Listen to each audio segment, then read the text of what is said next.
Hail and well met, adventurers, and glad to have you here. My name is Jordan Tries. I am the Dungeon Master for the Fellguard, but it's not just me.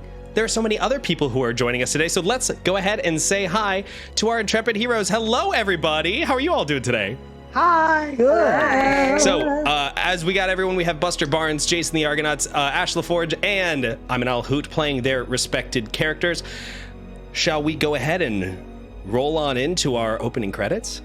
I think we should. Let's do it. Let's do it. Go Gadget credits.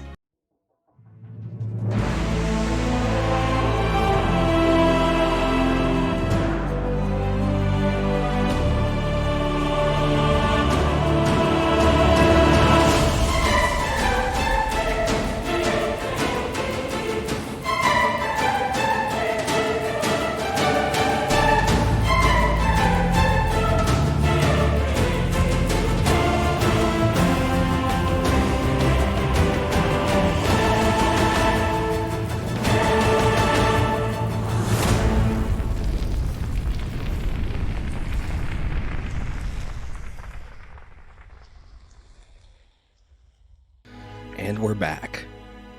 All right, everybody. So, previously on the Fellguard, our players started out in the dorm rooms of the Fellguard. They were all recruits, trying to get better, trying to learn as much as they could, getting ready for their license trial to become fully fledged members of the Fellguard.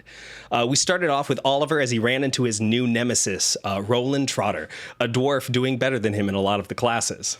The players then found out about their new job for the license trial, which is traveling to Mill Hill, a small town on the outskirts of Dawnspire, to track down a large wolf creature in order to pass their trial.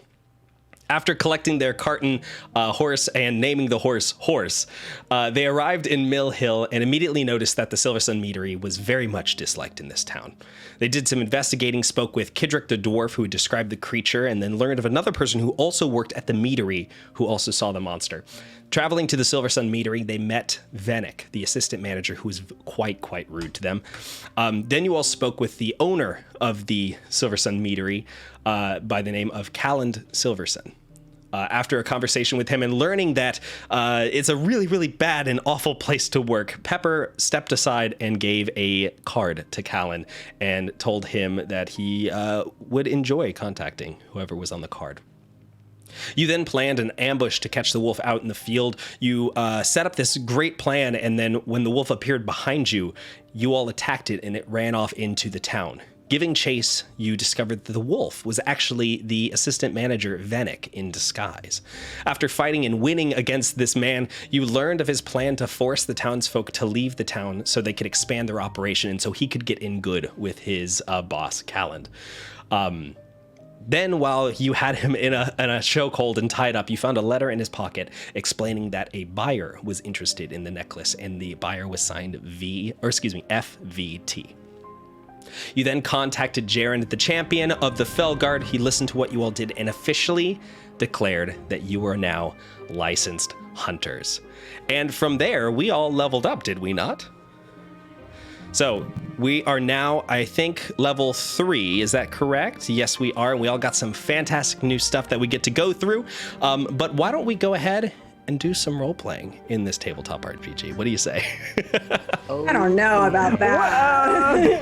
That's not what I signed up for. I'm against it. Jordan, I signed up for you to tell me a story. That's what I signed up for. I signed up to roll dice and tell you numbers. We'll tell you what. D&D is. Let's just do it my way, and we'll do it the role-playing way. It'll be easy. All right.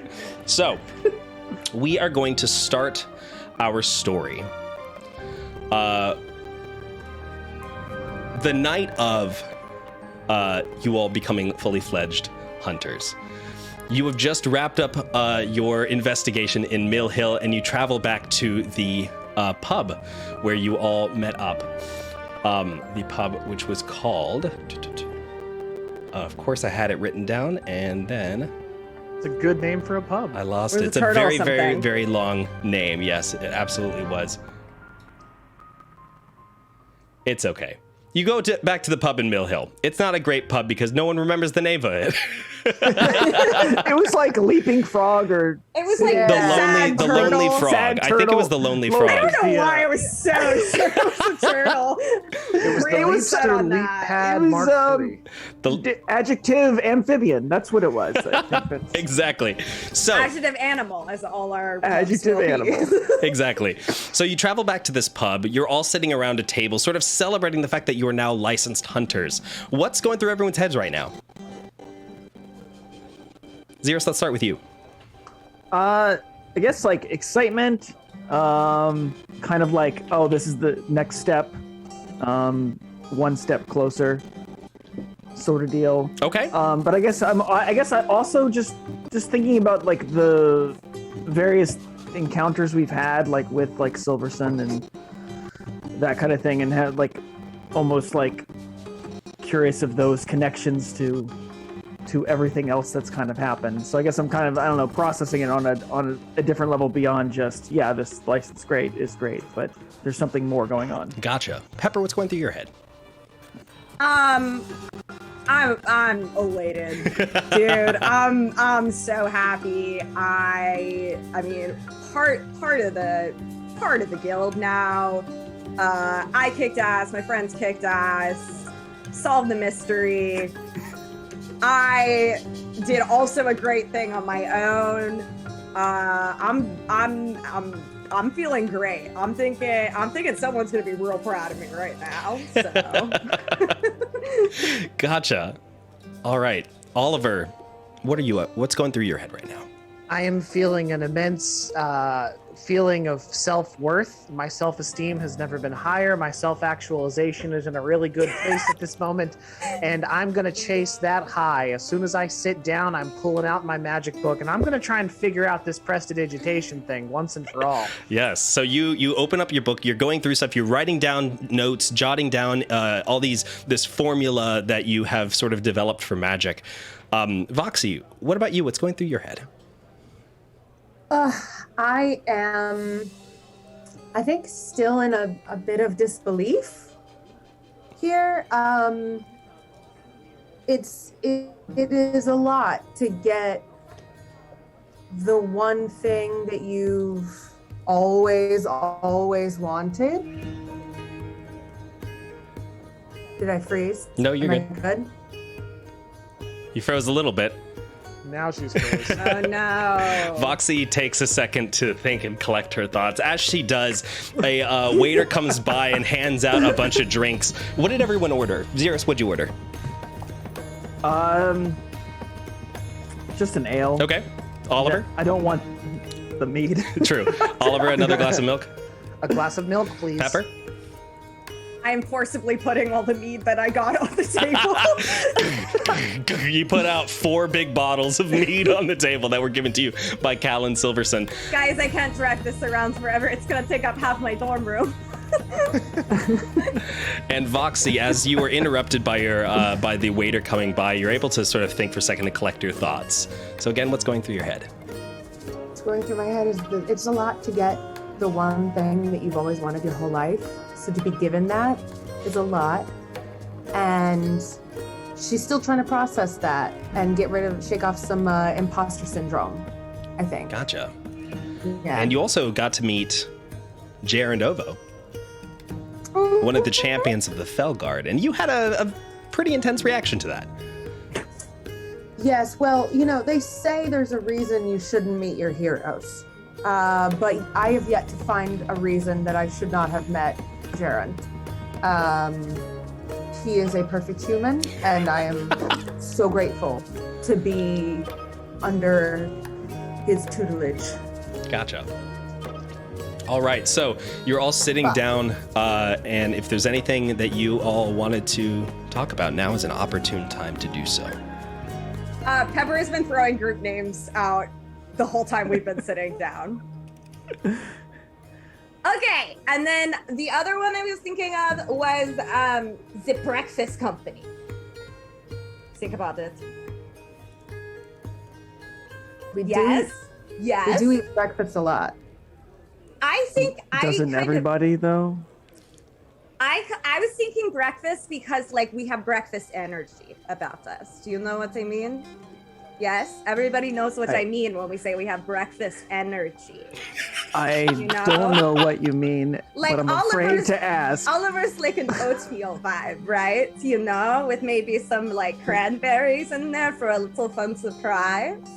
Voxy is kind of like an everything bagel, you know what I mean? And then very sweet in the middle with the cream cheese. And then Zeros, you're kind of like toast. And then me, I'm kind of like if you ate candy for breakfast. So I think Breakfast Company is a very good name for us. And you all love it. I've decided. I slammed the needle.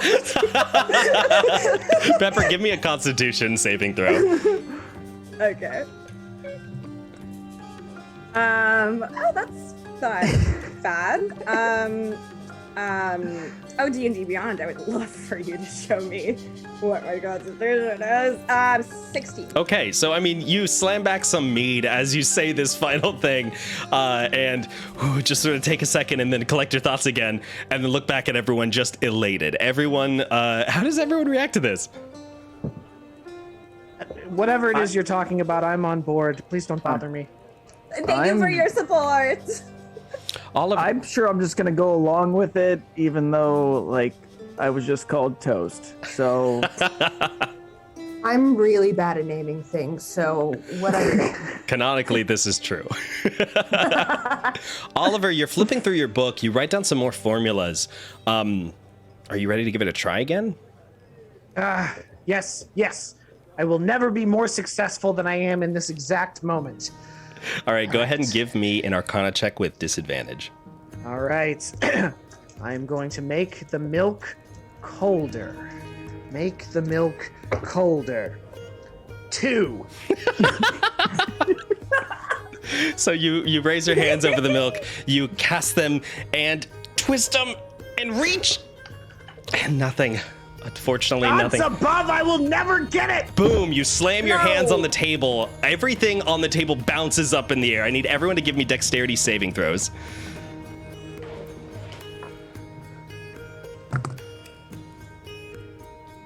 Thirteen. 9. 13. Okay, you all pretty much quickly grab a hand and put your hand on top of the plates and everything, drinks that go bouncing up in the air, except for Oliver. Oliver, your glass tips and begins to fall off the table.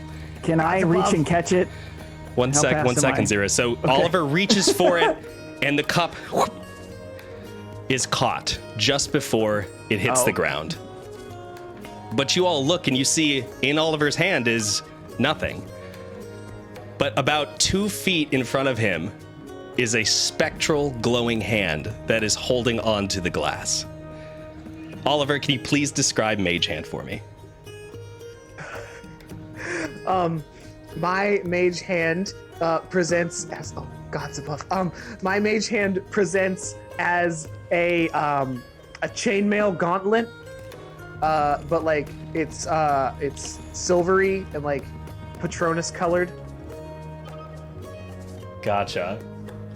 So you look over and you see this gauntlet holding on to the glass. You raise up your hand, and as you raise, the spectral hand moves just in the exact same movement.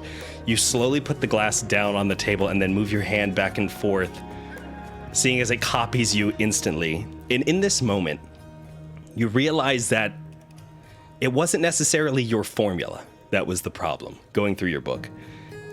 It was like you were trying to put a circle peg into a square hole.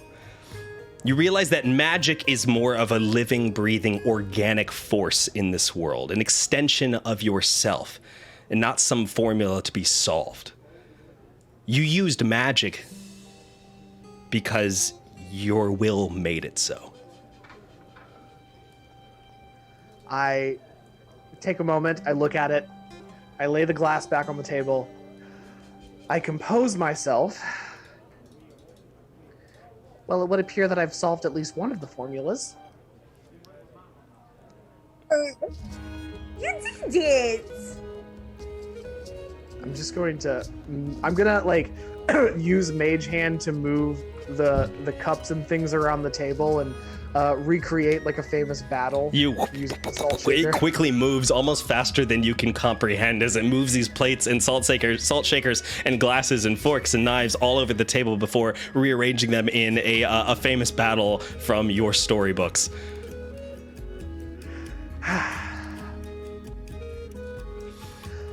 Today could not have gone any better. And then I Mage Hand the glass so that it like pours milk into my mouth from like 3 inches away. You do that, moving your hand up and pouring it. Everyone watches as the milk lands into his mouth, pouring a little bit into his beard. And from there, we will fade out to black. And over the screen, we see the words 3 weeks later. So, it is now 3 weeks later. You are back in Dawnspire. Everyone has been going about their own business every so often, attempting to get your first legitimate bounty. Pepper and Voxy, we will start with you two. So, in Dawnspire, once you have joined the Fellguard, you're no longer required to live in the dorm rooms. Where are both of you staying? We are actually roommates. Amazing.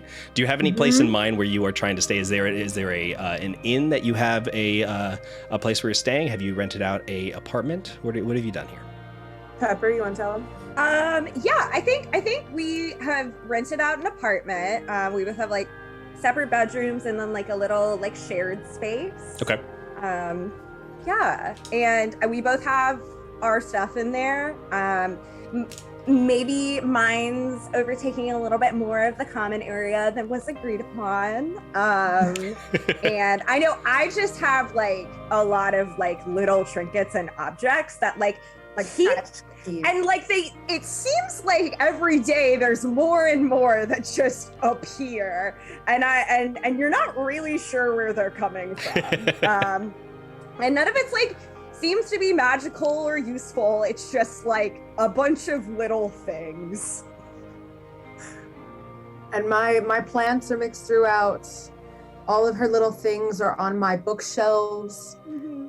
And Voxy doesn't really mind because I'm like, you know, I didn't have all these kinds of things growing up. I didn't get to see a whole lot of the outside world. So these things are it's culture. It's interesting. It's cool to me. Gotcha. Oh, and I still have my sign on my bedroom door of like, evocation magic in process, please knock. Yeah. So, Pepper, you are in in your room currently, doing your thing. Voxy, you're out and about in the living room when you hear the bell of the front door go off. You get up and walk over towards the front door, and you see a letter, an envelope, come through the little mail slot before it lands on the ground. You reach over, you pick it up. On the back of it, you can see that there is a large S, a large filigree S that is a wax seal on the back of it. Flipping it over, you can see that it is addressed to Pepper. Pepper, you have a letter. I fucking burst out of the room. What? Door slams into the wall. I think I mean, I think unfortunately at this point there is a dent in the wall from how often I do this. Oh my gosh, a lizard for me! I take it and I run to my room and I shut my door.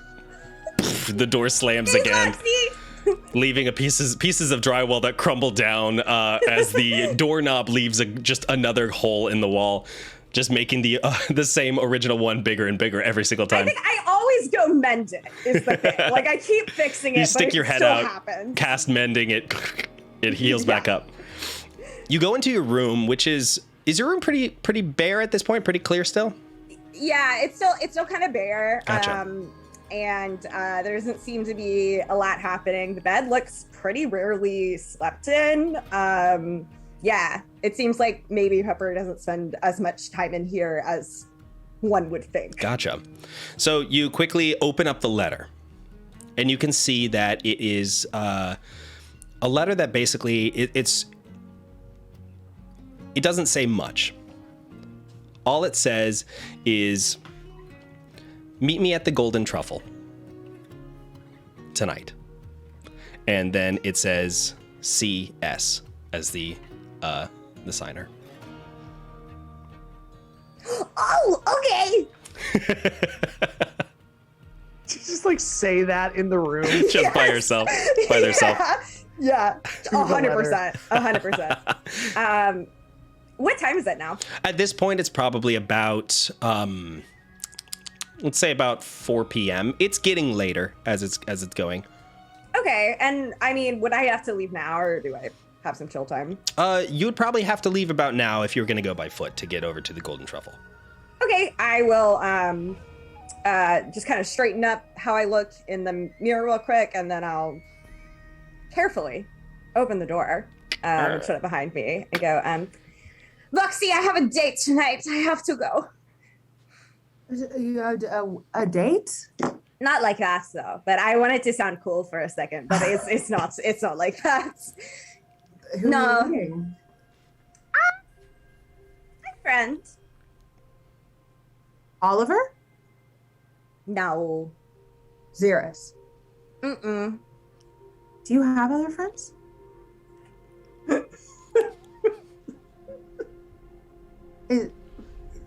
I mean, have a good time.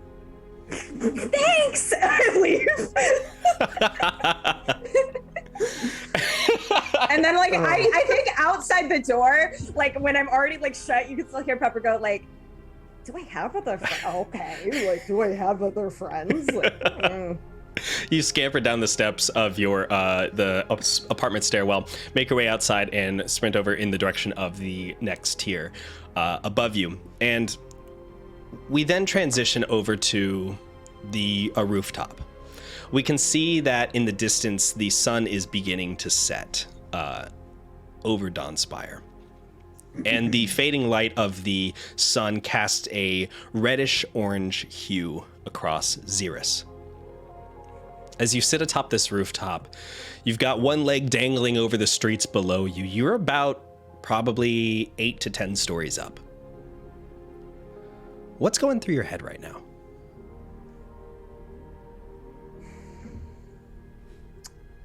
I guess knowing that a lot has led me to this moment, but also knowing like this is the first time where I don't necessarily know what the next step is. On like my personal journey. Mm-hmm. Kind of like, you know, I guess like kind of holding his clothes in a little way, like rubbing against something slowly, like looking off in the distance. I guess just contemplating, I guess, what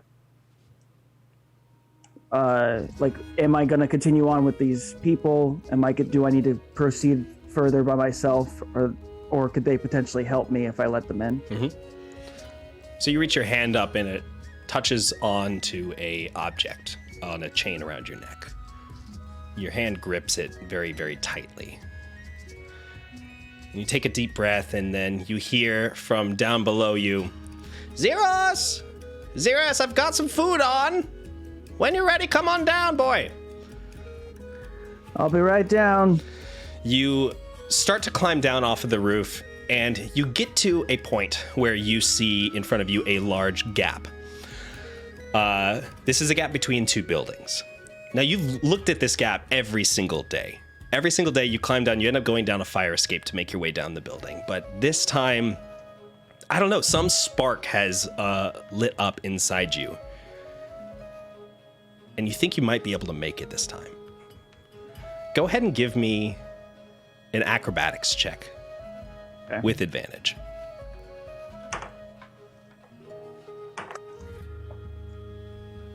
Acrobatics was 13. 13. You take a step back and then you start to sprint as fast as you can. It's like that scene in the first Spider-Man where you're running across the buildings. You jump and your arms leap up in the air and your legs start kicking, your arms are spinning, and you land, roll, and slam into the side of a large box that is humming with arcane energy. You look up at where you just came from and just... You glance over to your left and you see a pigeon staring at you. It cocks its head to the side and then flutters off.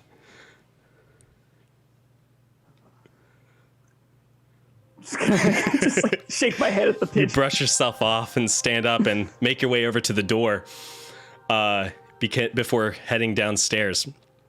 When you get downstairs, you open the door and you can see that you are standing inside of a large workshop. Covering the walls in the interior of this room are gears and strange glass discs. And hopping off of a large stool is a gnome man. He hops off and says, "Xerus, there you are.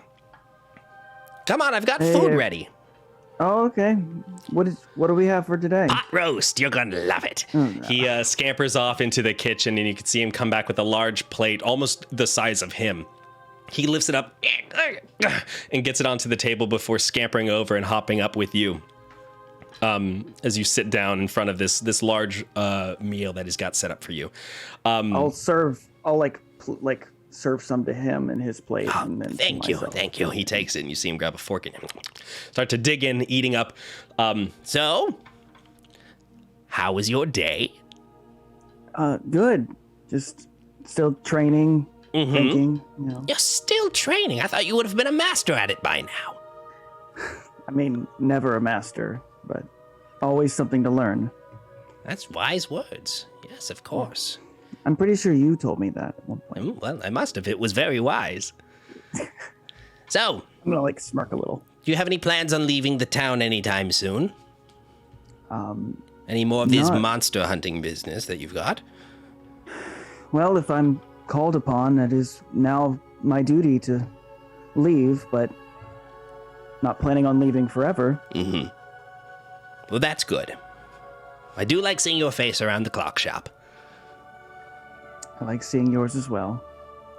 Erwin, your uncle, takes a second to look down at his hands.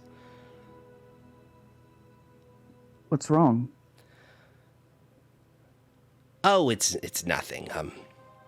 I just don't want you to be disappointed, is all. I love that you've gotten a good group of friends. I love that you are going out and hunting these wicked beasts that live out in the wilds. But I just want you to remember that, this could be your life. Just doing good. Maybe it's best to forget about them. I don't think I can. I mean, I've worked so hard to get here. I can't give up. He hops down off of his chair and walks over to you, and he puts a hand on your leg. You can't really reach that high. And he goes, "I'm sorry, that was a poor choice of words. I don't mean forget. They'll always be with you. Just maybe it's time to let go of the past and be thinking about the future." And can't I do both? A wiser man than me once said, "You never want to half-ass two things when you can whole-ass one thing."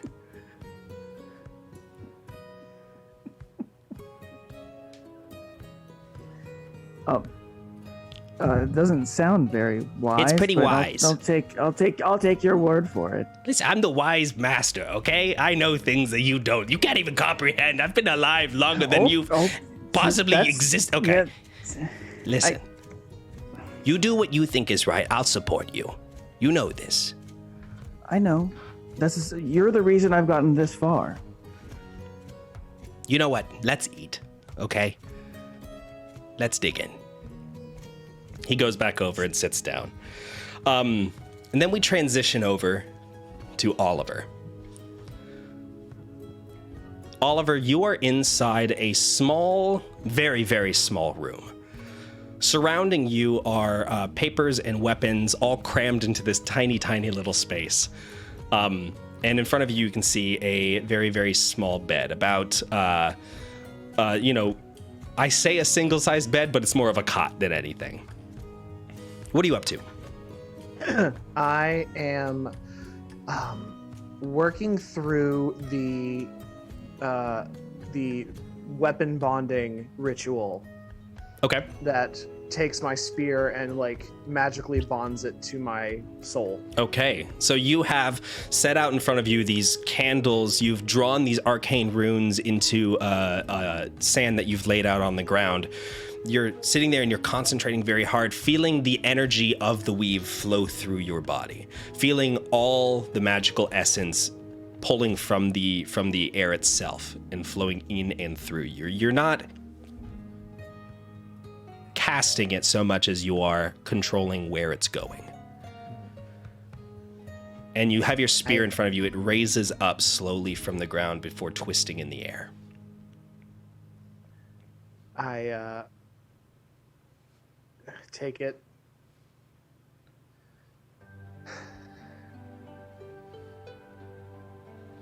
Well, that should be about just enough work for one day, don't you think?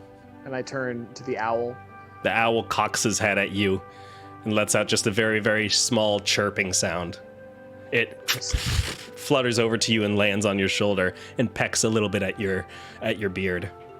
Hey, I did not tell you to do that. And I snap and send the owl away. It vanishes from your shoulder. And as you send the owl away, you take a glance at a pocket watch on your desk and you can realize that it is 8 p.m. You are quickly running out of time to get back up to the bounty board before they get the new arrivals of bounties get posted. Oh, goodness gracious. Okay. And I immediately take everything that I own and just like shove it all into my backpack.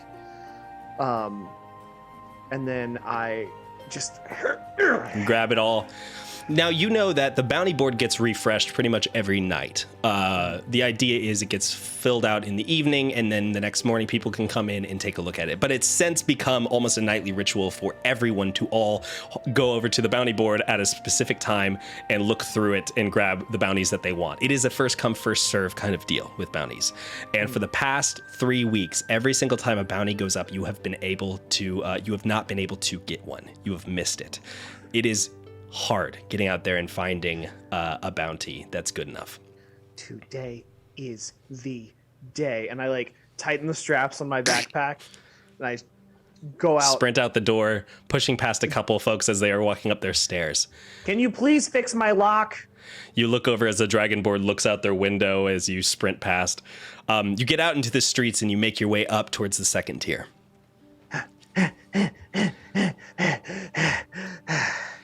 Okay, today's the day. Today's the day. And then from there we transition. And we transition over to a archery range. This is a place where there is a bunch of targets that are set up where other members of the Fellguard are firing arrows at it. And Voxy, you have your arrow pulled back in your longbow and you have it pointed directly at one of the targets. You take a deep breath and you breathe in.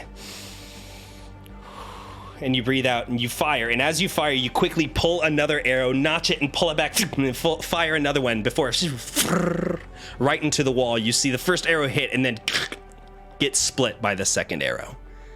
Yes. And from there you hear, nicely done. And walking out through one of the doorways is Gerund Ovo.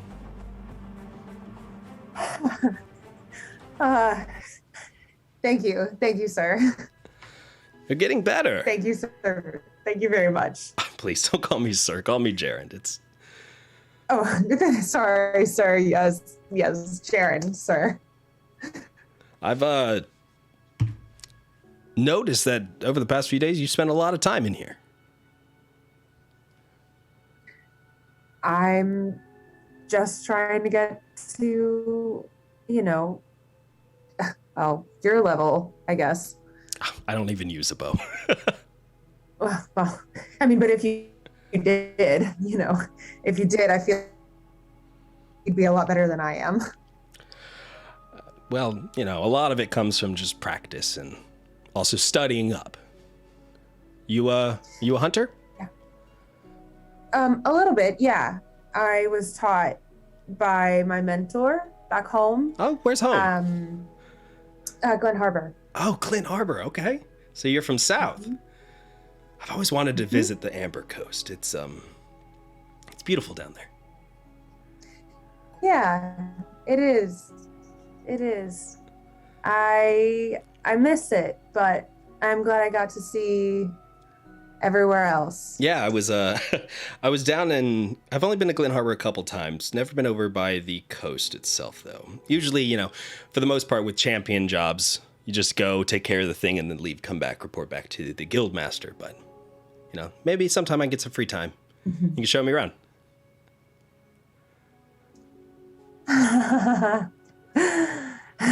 Yeah, I could see that. Yeah. All right, let's get you a moving target real quick. And he goes over and he pulls on a lever, and you can see that this sort of gear work technology made of wood comes down before, and you see this like piece of a plank wood that is painted to look like a wolf starts moving slowly back and forth, and by the edge of the range. Okay. I can do that. Go ahead. I can do that. Show me what you got. Sorry, I pull. Go ahead and give me a attack roll attack roll with your bow.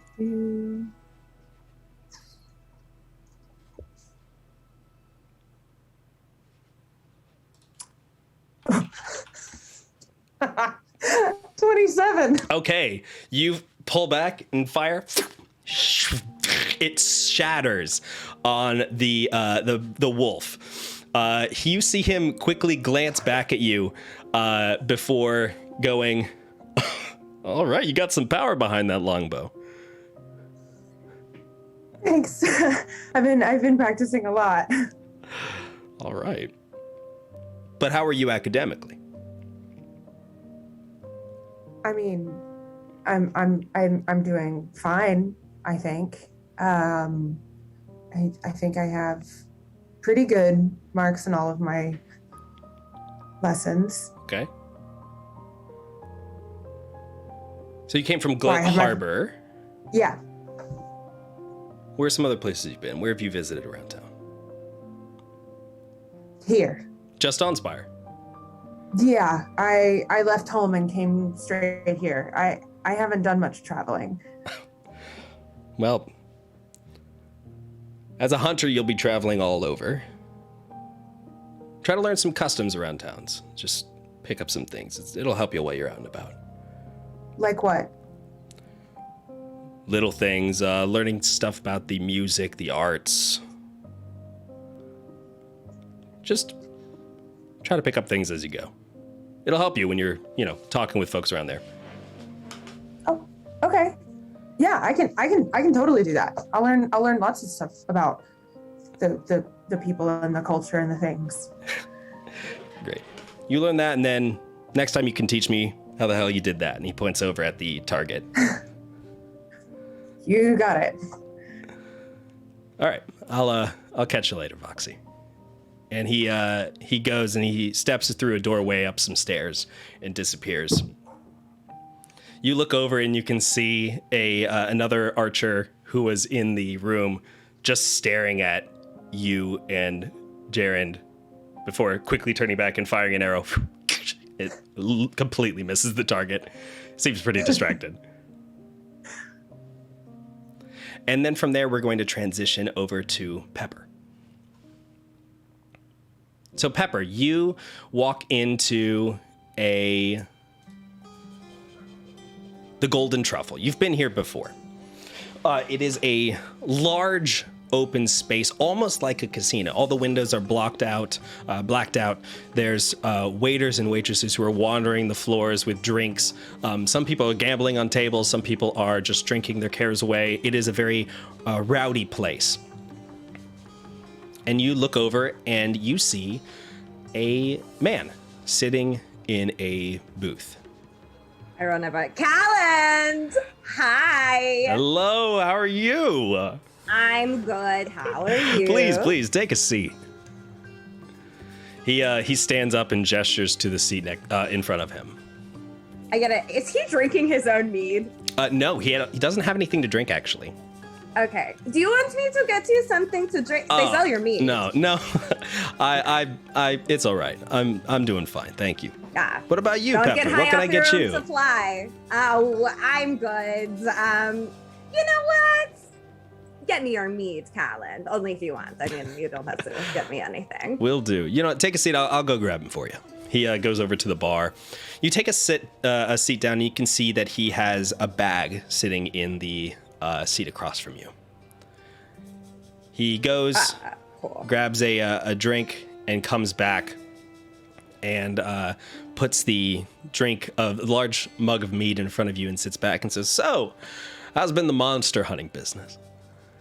You know, I mean, we're full-fledged members now. Congratulations. I mean, cost me an you. assistant manager, but I'm very glad to hear it. Well, he wasn't a good one, was he? No, he was difficult, to be certain. But you know what? It's time to shake things up. Got a new manager hired in, so things are going fine. That's great. Great. The business is going good? Better? Oh, wonderful. We've expanded to a couple more places. The townsfolk, they haven't been so kind in Mill Hill, so we picked up everything and moved on out. We're thinking about relocating up towards Silver Oak.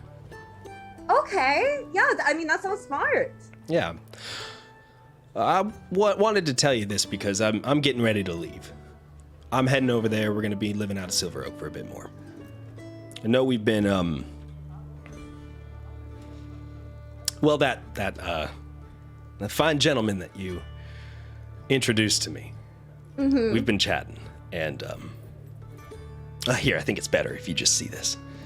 And he reaches into his satchel,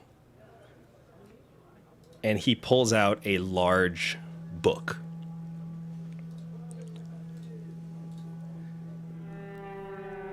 Is this for me? I think you'll understand when you see it. He takes it and he puts it out in front of you. Now, this is a large tome, clad in dark leather. You reach a hand out and touch the top of it, and it feels really, really warm to the touch. Small wisps of smoke are trailing off of the edge. On the front of it, you can see is a large sigil of an open eye. Oh. Yeah, our mutual acquaintance sends his apologies. He knows that he's been a bit distant lately, but he wanted to make sure that you got this. I know it's been big help to me. I figured I would pass it along to you. Yeah, do you guys, like, talk all the time? Do you guys, like, does he talk to you a lot? He's a difficult man to get a hold of, that's for certain.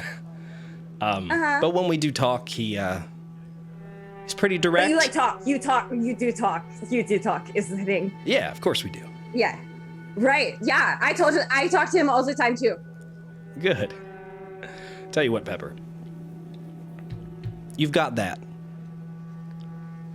I suggest opening it up.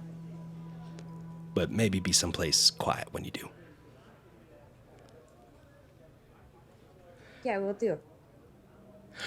Pepper, it's been a lot of fun meeting you. I gotta go, but thank you so much.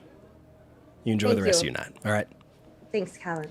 Callan stands up and walks out, and you see him sort of give a nod to the doorman, and he leaves.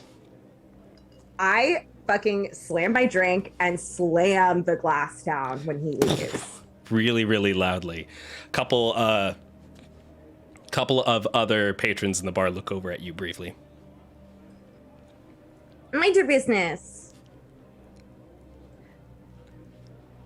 I think Pepper talks to themselves a lot. And Pepper starts just muttering to themselves and be like, that's not, I was the one who recruited him. And it's like, he talks to him like it's a pyramid, right? And like, I'm higher on the pyramid and I recruited him. And I feel like maybe he's higher on the pyramid than me.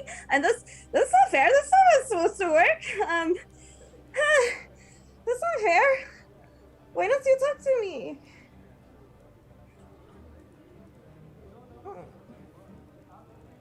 I think I take a second and then look down at my book and kind of just like give it a little like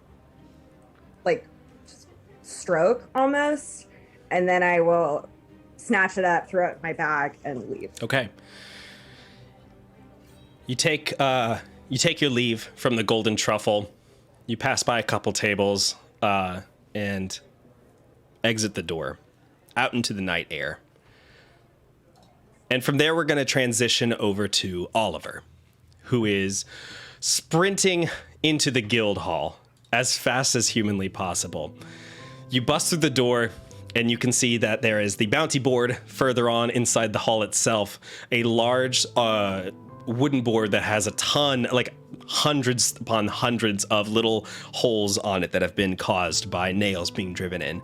And you can see that up right in the middle, there is a single piece of parchment that is still there. Am I gonna make it on time? You're sprinting as fast as you can. You reach your hand out, reaching for it, and then it is taken directly in front of you. And you look over to your left, and you see sitting in front of you is Roland. He takes it, he looks at it, he goes, "Oh, only 30 gold per person? Nah, it'll have to do." He takes it and he folds up the paper, he puts it in his pocket and goes, "Oh, Oliver, I didn't see you. Roland. How are things? Done any fun monster hunts lately? We just got off our own." And he gestures back to a group of adventurers who are over by one of the kiosks inside this large guild hall. It says, "Yep, we're the Iron Wolves. We've been knocking them back as we go. Every couple days, get a new bounty." Uh-huh. What was your last one? Tell me. Come on, spill the deets. I don't think so. Okay. You don't think so?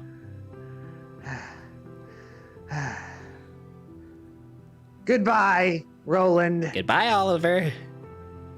He stares at you before slowly backing up towards his group, and you see him walk over to them and say something before they all turn and look at you, and a couple of them laugh and cover their mouth before looking back into the kiosk.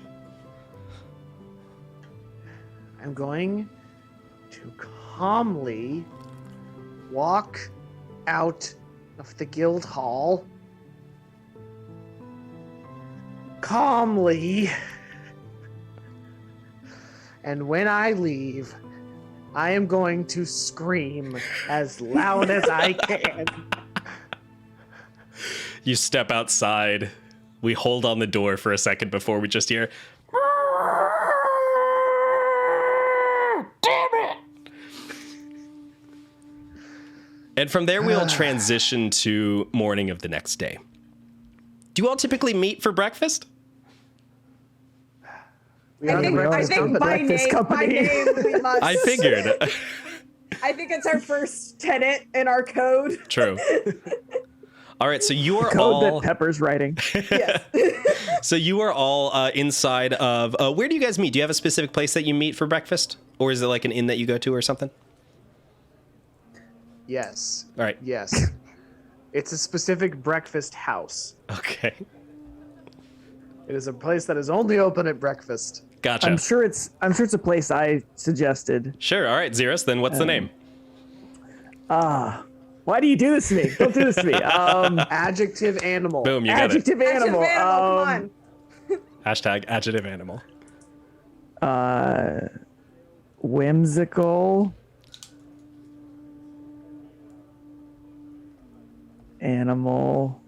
What's a breakfast animal? Whimsical What's a animal. The whimsical animal breakfast hut. The whimsical. All right, so I also like breakfast hut because that's. all right, I'm gonna keep Breakfast Hut because I really like Breakfast Hut as an idea. Terrible. Because they just serve breakfast. That's all they do. Why do they need to get complicated with it? All right, so it's literally a hut when you arrive. Think of it like a gazebo, right? You go over and it is an orc who is cooking up some of the finest seared and salted meats you've ever seen. They've got eggs cooking back behind them as well. You're out in a large town square, going through all these foods, picking out what you need. It's going to cost you. It's a pretty pricey meal. It's going to cost you 1 silver a person to go through and get. You grab your food and you sit down in this large open town square. As you can see, a bunch of people moving back and forth, going and going about their day. It's pretty early in the morning. The sun has just begun to rise. Pigeons and other sorts of creatures sort of flutter around in the skies. And Oliver, you go and you sit down with the rest of the group with your food. Oh, I ate before I came. Okay, gotcha. So you just go and sit down in front of with everybody. You're not gonna eat with us, Oliver? I had a lovely meal. The landlady of the boarding house where I am staying was offering a communal breakfast, and I felt very rude to not join in. That's fair. Look what I can do now. And you said this is like a gazebo. Is it like open windows and everything? So you are not sitting like inside the hut itself. The hut itself is almost like a kiosk that you've purchased food from. You're sitting on think of it like sitting on the edge of a fountain in a town square. Gotcha. Okay. I throw my spear onto the nearest roof. Okay, just it lands over on the rooftop. Oh no. How will I ever succeed in retrieving my spear? Surely now I am useless in a battle. Unless, and I summon the spear back into my hand. How does it look when you summon it? It's, there's like right at my hand, there's like a little flash of white and then shoom. Cool. So you just sort of, a glint of light appears in his palm before the whole spear forms in his palm, ready to go for the next attack. I mean, I hope when we're in battle, you don't actually say all of that when you're doing that, but... Well, misdirection can be a lovely tool when battling an enemy. Whatever you say, Oliver. Really cool, Oliver. Yeah. Put it back on my shoulder. And I say, so, as I was saying, did anyone happen to find any opportunities for us to have work? I thought that was your job. It is a communal effort. Just because I am the designated person in charge of procuring work does not mean that you all have the right to just sit around. Designated means in charge in my book. Yes, exactly. And now You told us that was your job. I am taking on the brunt of the responsibility. However, that does not absolve you all from simply just lying around and pretending that we don't have If work. you wanted to delegate, Oliver, it's the role of a leader to communicate the delegation process. Well, I'm just going to point to Pepper. As leader of this party, I delegate. We must find work. Hi, I'm sorry. What? We have leaders now? You just said I was the leader. I did not say that. I said your job was the one to find us jobs. So why haven't you found us a job? How about let's start there? I will have you know that I have attempted every single night. Do not misconstrue my failure as an inability or an unwillingness to attempt the endeavor, Xerus. Oliver, by try, what do you mean? Like, what keeps happening? Why is this a problem? There is be that hard. There's plenty of monsters. You would think, and yet there is a simple mathematical problem that within the city of Dawnspire, there are far too many licensed monster hunters and far too few willing to pay money for someone to hunt monsters. We live in a society that is a strong... We live in a fortified, walled city with a standing military. There are not that many incursions of evil monsters within the immediate area. Wow, was not expecting that. But, the availability of contracts is in question right now. Well, can we just, I don't know, steal the contracts from someone else? Oliver, give me a history check. Oh wait, I do have points in history. 16. Okay. I mean, you know that stealing a contract is not a great idea. Stealing a contract could get you in trouble with the Knights of the Guild. But there are other avenues to find work. For instance, the scribes who work for the Fellguard are the ones who put out the bounties. They might have opportunities for you that haven't been put up on the bounty board or are being worked on currently and being investigated currently to see if they are legitimate bounties. I have an idea. It's not the stealing thing. That's morally reprehensible, Xerus. I can't believe you even brought it up. I mean, we've known each other long enough that you What? should have assumed I'd make that suggestion. You are good. Your people listen to you. This is true. What if we find the scribes and you convince them to just give us the work instead of, waiting for freaking Roland to grab it right out of my hand?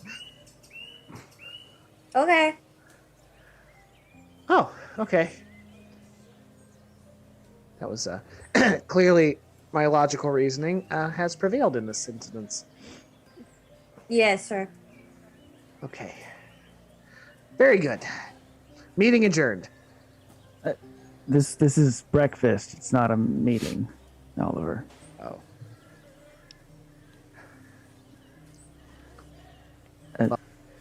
Are you done eating breakfast?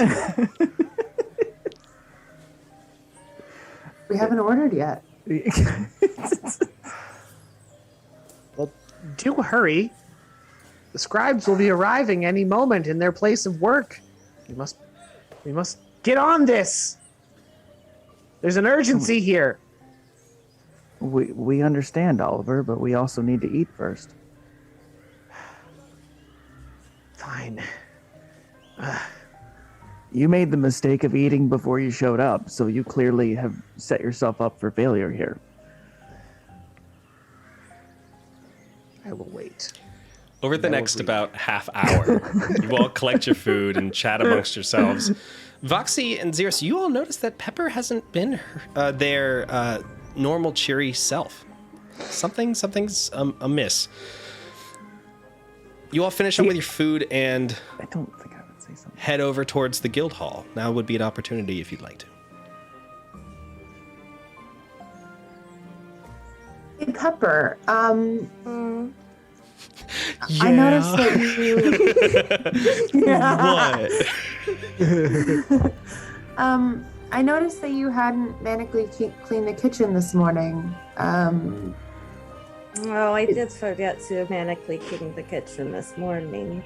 It's fine. It's totally fine. You can do it later, but I was wondering, you never forget to do stuff like that. I was wondering if there's something going on, like that maybe is taking your attention. It just seems like you're a little distracted. I don't know. I've been waiting for someone to get up with me, and it's been a really long time now, and I just found out that they're pretty good at getting up with someone else, and I don't know, it doesn't make me feel good. I get that. Do you know why they haven't been getting up with you? Well, I mean, the last time we talked, they were a little mad at me, but and they were like, you know, hey, maybe you should straighten yourself out more and do better. And I was like, of course, I'll do better. And I have been. So I don't know. I don't really understand why they would, just ghost me, you know? Yeah. No, I get that. I can't imagine anybody. I'm really good, you know? Yeah, no, and I'm totally better. are. There are people that I'm better than, you know? So it's like, I don't. Yeah. I don't know. It's just, I'm fine. It's fine. I don't know much, but I think I know Zeros, that where did you come from? I didn't even know you We're were all- here. we're all Jesus. walking. Oh, Zeros, you're such a good rogue. God. I mean, we're walking together. I've been here the whole time. I'm I just know. really I quiet. got so caught up in talking. I just forgot. Yeah. Well, I'm just gonna say. I mean, I'm not the proponent person to say, opening up to people, but you clearly aren't fine. So feel Wow, free to share. You're so insightful. I know. I tried. I'll be over here. I'm just gonna. Oh, Zeros, that was really sweet of you. That was like the nicest thing you've ever But said. walk slightly farther away, but still listening. I care about you, Zeros. Okay, that made me feel better. I'm glad. Thanks. Weird I'll be interactions with fine. Zeros always do that. They always do. Yeah. And I can do more cool things now. So that's great. I was working last night and I figured out some new stuff. And that's pretty cool. So Yeah. I'm really it'll proud be of you. fine. Thank you. Yeah. Yeah, you've worked really hard, and I don't know why this person is ghosting you, but like, I mean, they're really important and super busy, and I get. I mean, really, it's my fault, probably. Yeah. And it's just, I don't know. Maybe I'm annoying. Maybe I'm too much. no. You're right. No. I don't know why I ever said that. I am the perfect amount of much. Yeah, you're a lot, but for people who like a lot, that's enough. And if people think you're a lot, then they can go find less. You're so profound. Thank you. I saw it on a wood sign in the pub. They do have a lot of wood signs. Okay. Thanks, Voxy. I feel better. You're welcome. I love thinking about wood signs. I'm going to be thinking about this all day. Yeah. Good. At this point, you have arrived at the guild hall. This Deepest of conversation. massive marble building with these ornate gold and green banners hanging off of it. You can see the Fellguard sigil above it, this halberd that is being driven into this serpent creature being wielded by a man. You walk into the guild hall, going past the large atrium before going back into the depths of the building. Walking down a couple of flights of stairs and finding your way over towards a large wooden door. You knock on it, and you hear a voice from inside that says, "Come in." You open it up, and you can see that inside is a massive library. Going in through the library, you can see that there are thousands of books potentially in here. This place is massive. And in the place where there's a massive circle, almost a clearing inside this forest of books, so to say, there is a large table that is covered with stacks of books and papers. And sitting behind it is a familiar face, the orc known as Nesh, who assigned half of you your teams at the beginning. The orc looks up and says, "Can I help you?" Hi, Nesh. Hello. Okay, so it's us, the breakfast company, the, monster hunting party and the monster hunting guild. And we have been having a little trouble getting work lately, which is really silly because we passed our test with flying colors.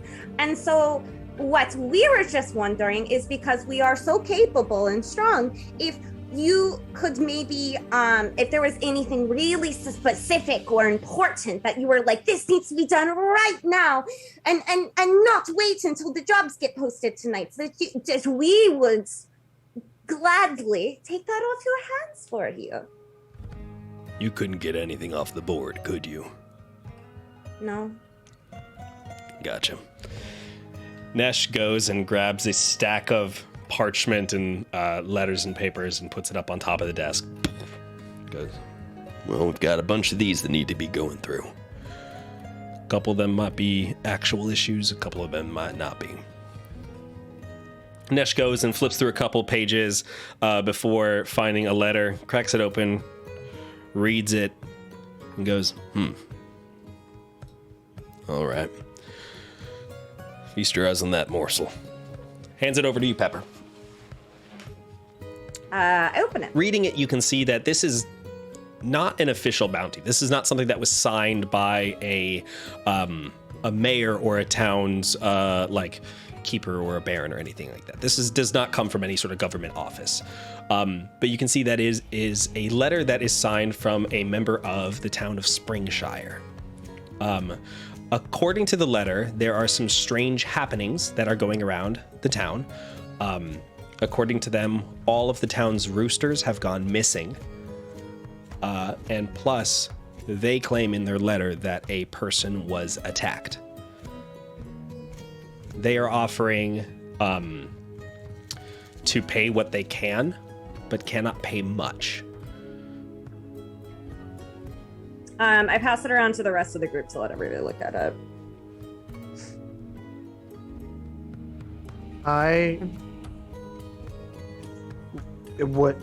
Does the the roosters, is that ringing any bells in my little researcher brain? Give me a nature check. Okay. Nature per 6. I mean, it is strange that roosters specifically are being targeted, not just like any livestock. It's hard to guess exactly what is causing this. You don't really have that much information, but it is suspicious. Is this a public library? This is Like, am technically I allowed my to use library. the books? Oh, it's his library? Yes. I'm going to oh wait, I don't speak Orcish, never mind. I am going to excuse me, Professor Nesh, would it be okay if I'm a scribe, I'm not a professor. Oh, I apologize. Scribe Nesh, would it be okay if I spent some time using your library for research purposes on this job? You gonna do weird things to the books? No. The respect of a tome is of utmost importance to those of the cloth and of the brain. Nesh gets lowers down to your eye level and looks you dead in the eyes and goes, "You gonna do weird things to the books?" No, sir. All right, I believe you. Yeah, you can use the books if you need to. Thank you very much. You have no idea Listen, how if you... much you are helping us. Sure. I'll go ahead and make this an official bounty for you. if it gets too much for you, call in a professional, honestly, and be quicker on the draw with the bounties on the board. We can't be doing this every single week. Okay, thank you, Nash, for bailing us out this one time. We will definitely make you proud, and this will be very worth it. Right. He goes, and you see him grab a stamp and stamp the letter and hand it back to you, and says, if you need anything else, give me a holler. You're a sweetheart, Nash. Thank you. Goes back to writing something back behind the desk. Pepper, that was an expression. Do not actually holler inside of his library, please. Well, I wasn't going to, but now I'm thinking about it. No! The more you tell me not to do it, the more I want to do it. So I'll run off and don't dog-ear the pages.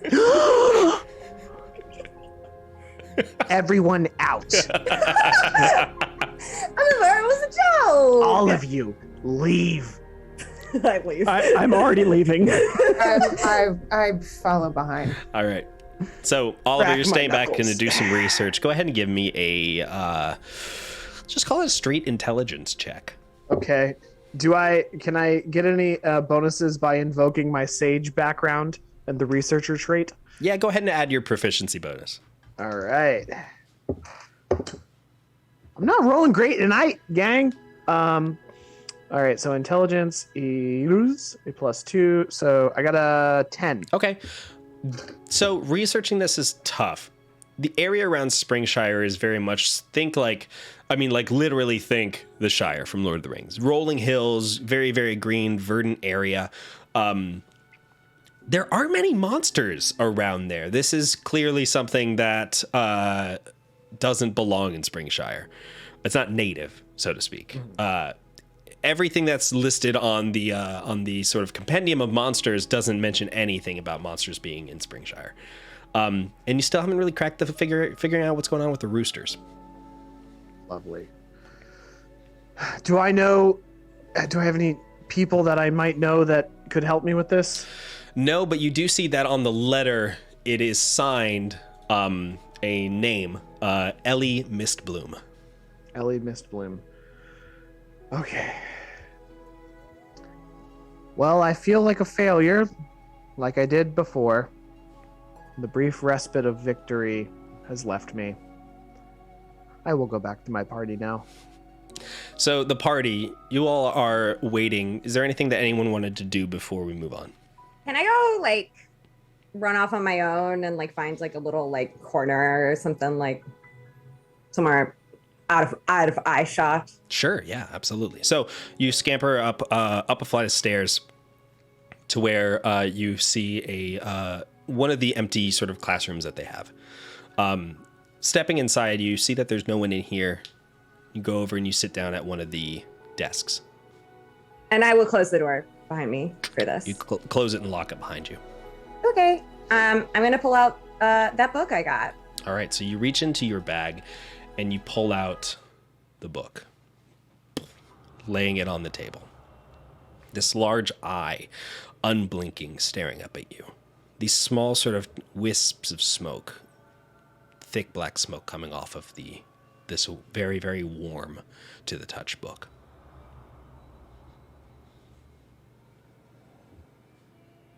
I open it.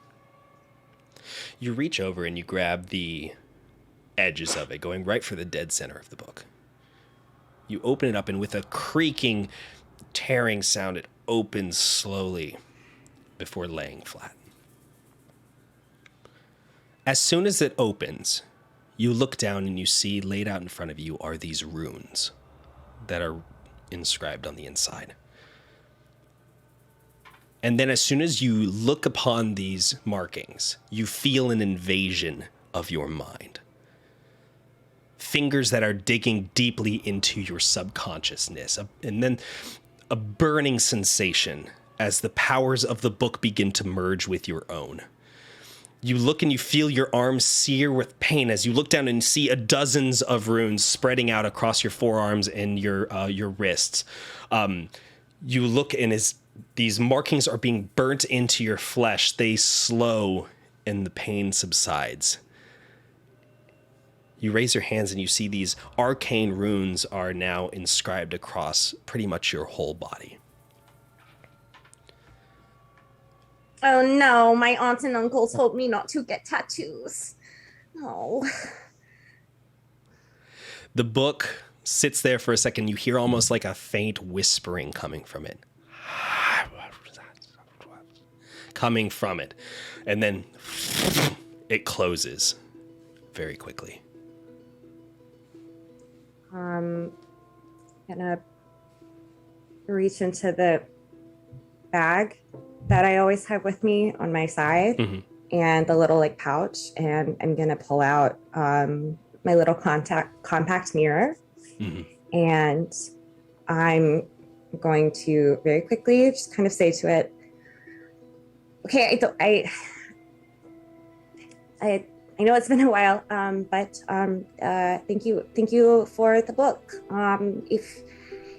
If you ever have time, I would love to talk to you in person sometime. It's been a while. Okay, but thank you. You close your eyes and then open them, looking into the mirror. Sometimes you have to shift the angle of it, looking around the room. And unfortunately, just like the last few times, you see nothing inside it. Yeah, I just put it back in my pouch. You put the compact mirror back in your pouch and you put the book back in your bag. You stand up and you go towards the door. So pretty obvious that I have a bunch of runes in my body that I didn't have before, right? As you step out through the door, you can see that the markings are even now beginning to fade. Okay. Almost as if they're healing up, but not necessarily. Almost like they are becoming more part of you. By the time you reach the edge of the hallway leading down to the stairs, they've faded completely. Oh. Good. Oh no, I really want tattoos. That looks great on me. I rejoin the party. All right. So you head back downstairs and you meet up with the rest of them. Oliver, you have just come out of the room. I found nothing.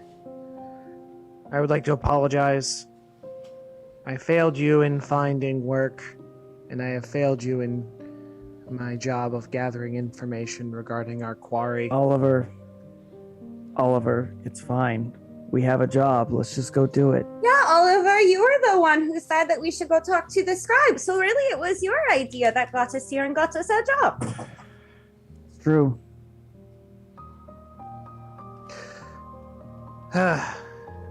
Very well. I will attempt to make myself worthy to the party shortly. Let's go.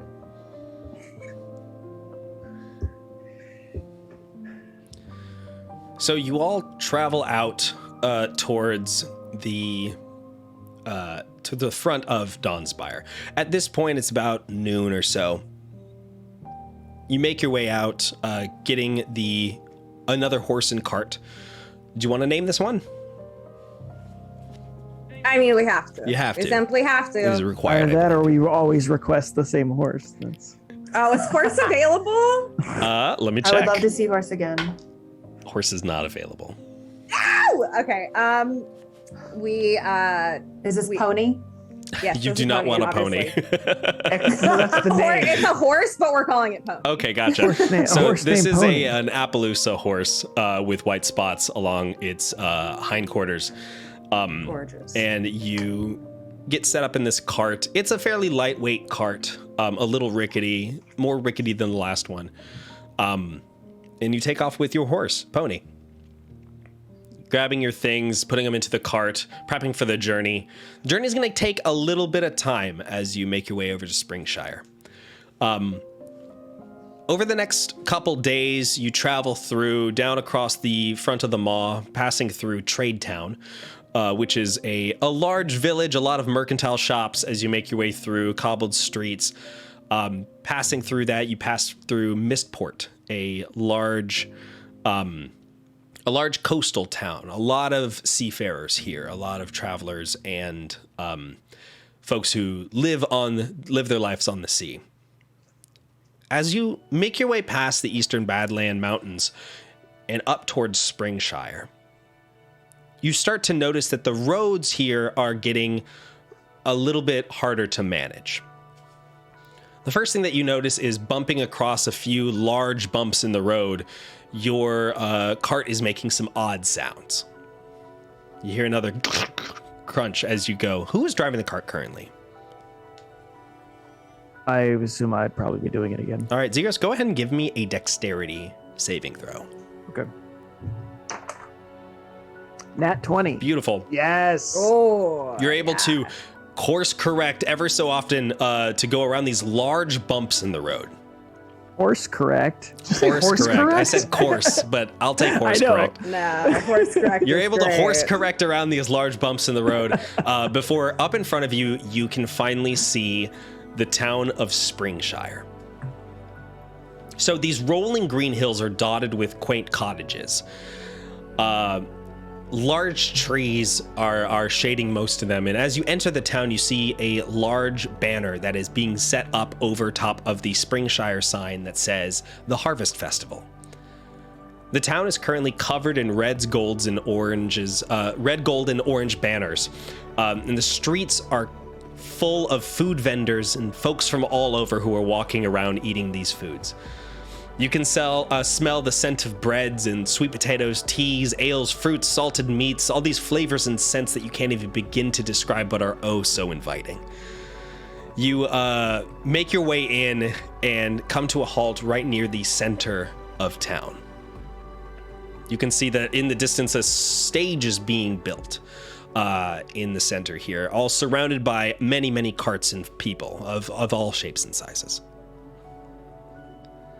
What's your first step? I believe we should attempt to find this person on the document. Where do we find them? I'll start asking. Who's the nearest person? There's a dragonborn who is grabbing some sausage from a cart right directly next to you. Hello. He turns around. He's got a sausage sticking out of his mouth. Hello? I'm so sorry. I feel like a waiter who's always getting the timing wrong on this. Do you happen to know Ellie Mistblue? No. Well, good talk. I hope you enjoy the sausage. Thank you. Dungeon Master. Yeah. Presumably, on my travels from Autumn Hall to Dawnspire, Springshire, I would have stayed at least a night there. Certainly. After getting through the Feywood, right? Yeah. Could I go to the place where I stayed and hopefully try and, I don't know, maybe I made a good impression on somebody? We'll say that you know where the pub is. So it's a tavern called the Goodberry Pub. Ah. Very nice. Perhaps we should go to, we should recreate the formula from our past successes. We've only had one success, but in that success, we found the person we were looking for when we went to the pub. So, perhaps that is where we begin. Away! And I grab my bag and start trudging towards the pub. So you start making your way towards the pub, which is sort of near the northern end of town. Passing through, you see more and more of these stalls that are being set up. People are bringing out loads of barrels and carts that are fully stocked up with vegetables and breads and all sorts of things. Every so often, you see like a big old cart full of sweets. You can see large jugs of milk that are being brought out. You can see all sorts of every type of food imaginable in this town is being put up on display. And this is not normal for this town. No, it right? most certainly is not. They weren't just having street festivals last time I came through. No, this is, well, go ahead and give me a history check. Okay. I'm not going to use that die, though. I'm gonna use a That's different probably smart. Put that one in dice jail. one. Yeah. 20, not natural. All right, Dirty 20. You know of the Harvest Festival for sure. It is an annual festival that's held in Springshire. This is a festival where all the farmers and artisans all put their foods out on display for people to purchase and eat. It's become, initially it was a way for people to sell off extra food that they had, because most of the time they just use it for themselves, but it's become more of a way of sharing everyone's food with the world. More people have been coming into town to enjoy the festival more and more so every year. So it seems like this is almost a nationwide event that's happening right here and now. Nice. Well, at least if we fail to find the rooster-killing monster, there will be plenty of other things for them to eat. Why would you say that? Sounds like something I would say, Oliver. I Why like would that. That was humor, wasn't it, Oliver? No, of course not. I'm just simply stating the fact that there's going to be plenty Never of food. mind, Oliver. I'm sorry I asked. The horse makes its way through What did the I town. say that was funny? Yeah, the horse makes its way through the town, and you come across a large sign that has a bright blue blueberry next to it, with a couple leaves coming off of it that says "The Good Berry Inn." You open up the door and step inside, and you see a very, very beautiful small cottage that has some stairs that lead up to some rooms for people to stay in. And it's a very quiet, quaint place. There's a couple folks who are drinking, a couple halflings who are drinking. And you step over and you can see a barkeep is up at the front. I shall saunter over to the Pepper, you're up. I've got this. Barkeep looks over and says, "How can I help you?" Hi, my name is Pepper. Pepper Five. Hello, Pepper. And I'm looking for Oh, what's your name? My name is Garland. Garland. What a fun name. Thank you. Pepper's a fun name. I think so. Do you happen to know an Ellie Mistbloom?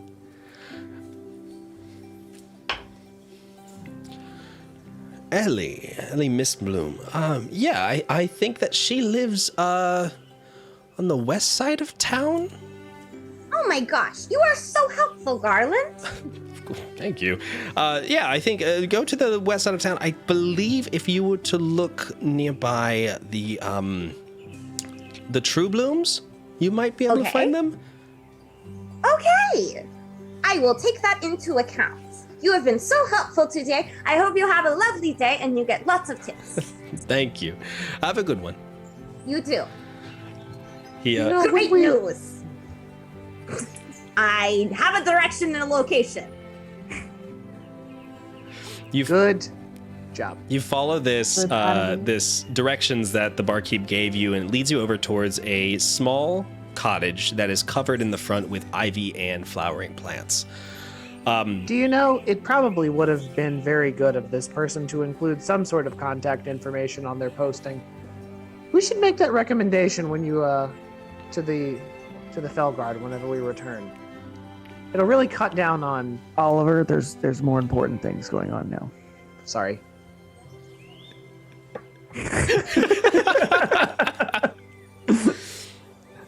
Oh, look at that. Look at that house.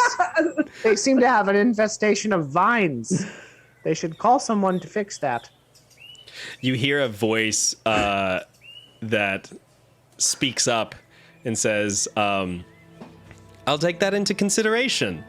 And walking up behind you is a small halfling woman who is carrying a large bushel full of apples in a basket.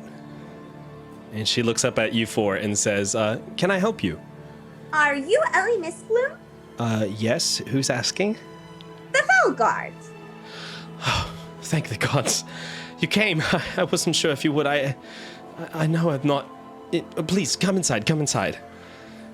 She goes, she opens the door, and inside it's a halfling home. It's very, very short ceilings. Most of you have to sort of dodge around the edges of lanterns and chandeliers that are hanging up above.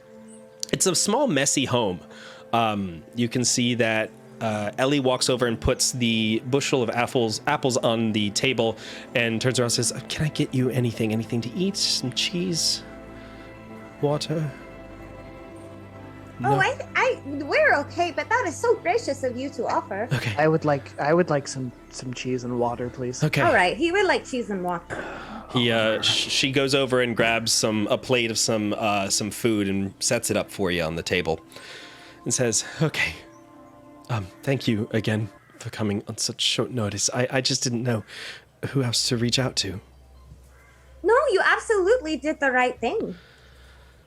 So I suppose you want to know what's going on. Whatever you can tell us will probably be helpful. Okay. Well, we've been setting up for the Harvest Festival, collecting some food as much as we can in order to get things ready. And, yes, a couple of days ago I sent my, friend, Jansa, out to collect some strawberries.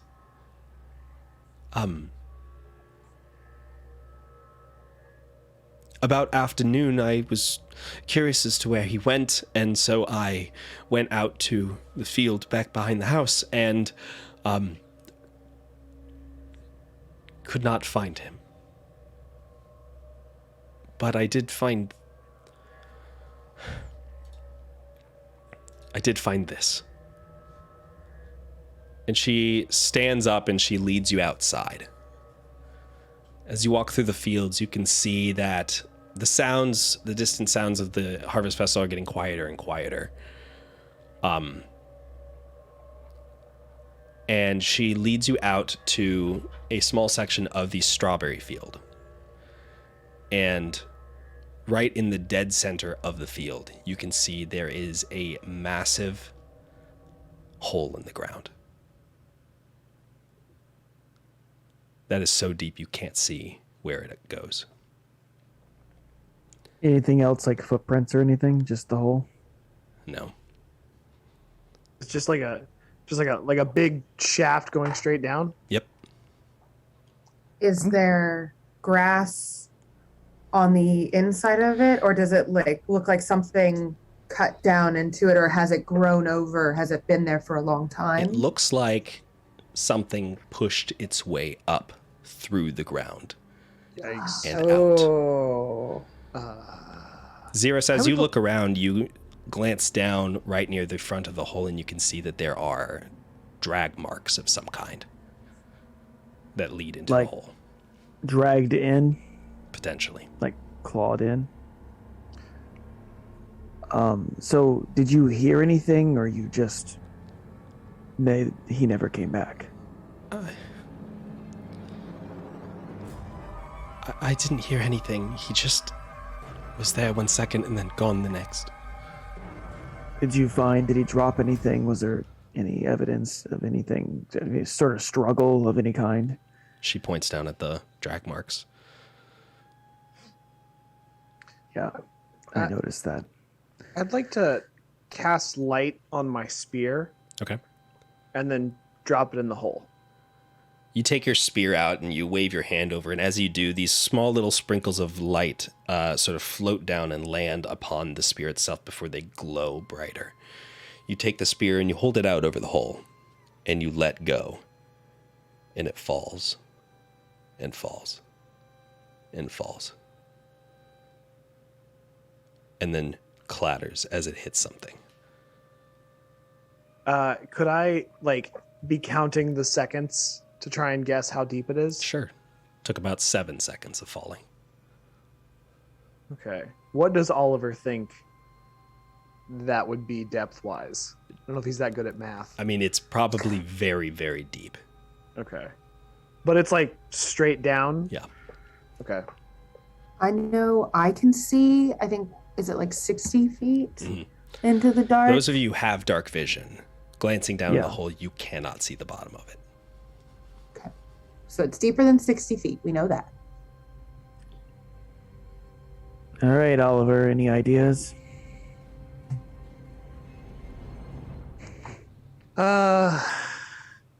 I don't think it's a good idea to go down there until we know what we're dealing with. Exactly at what time of day was this attack? Did this attack take place? It happened, I don't know. I sent him out in the morning, and by afternoon he hadn't returned, so I went out to find him, so sometime between then. Do you know if anyone else has gone missing, or is he the only one? No, but I mentioned in the letter, all the roosters have vanished in the town. We thought it was someone playing a joke just before the festival, but no one's fessed up yet.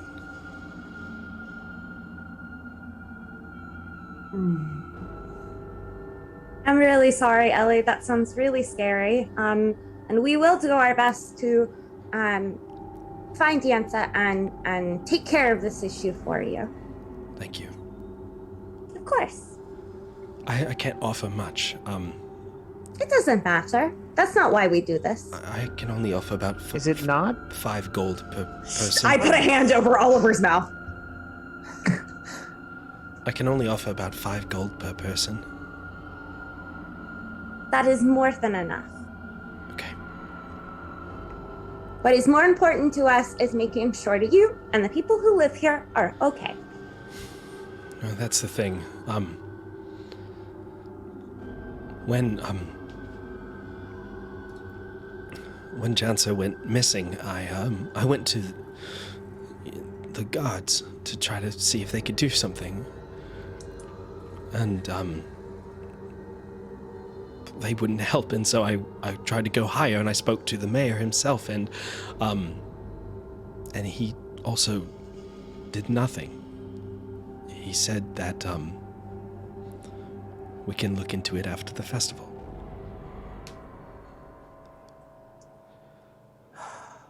I'm so sorry. That's very concerning. Yes, Thank you for letting us know that. of course. Do you have a rooster we could borrow? No, I don't. I can make a rooster. Minor illusion of rooster. A rooster appears. I've got roosters for days. Very good. Just sort of clatters around, vanishes. Yeah. Okay. We've got a lot of work to do, team. Absolutely. Ellie, is there anything else you can think of that you would like to share with us? I did see this. And she points down, and around the edges of the hole on the sides, you can see that there are these large scratch marks across the edges. And it looks like they were made by something that had large 3-toed claws. Does that mean anything to Voxy? Does she have any idea what that could be? I know she spent a lot of time in nature and stuff. Give me a nature check. Let's see. Oh, that's a 19. So, it's hard to tell, unfortunately. There are not that many creatures that dwell underground, but there are many beasts that live in the Underdark, which is an area that is deep underground. Unfortunately, you have a variety of creatures to pull from, but this one seems to be a little bit out of reach. It seems like this is not a creature that is intelligent. This seems to be an opportunity hunter, something that just goes along and will find prey when it can. Especially coming up from underground, it seems like this might be an ambush creature. Okay. Are we sure there's only one? It looks like there is only one set of claws here. Do we Does know what? Springshire have a library? Not to my knowledge. Is that your answer for everything, Oliver? Libraries are concentrated areas of immense knowledge. You Okay. should not underestimate them. I won't. While you are all sitting here staring at this hole, there is a sound. A faint rumbling sound.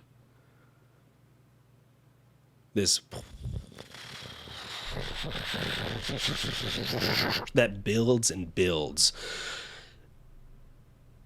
And you feel the earth beneath your feet start to shake. And that is where we are going to take our break. Uh-oh.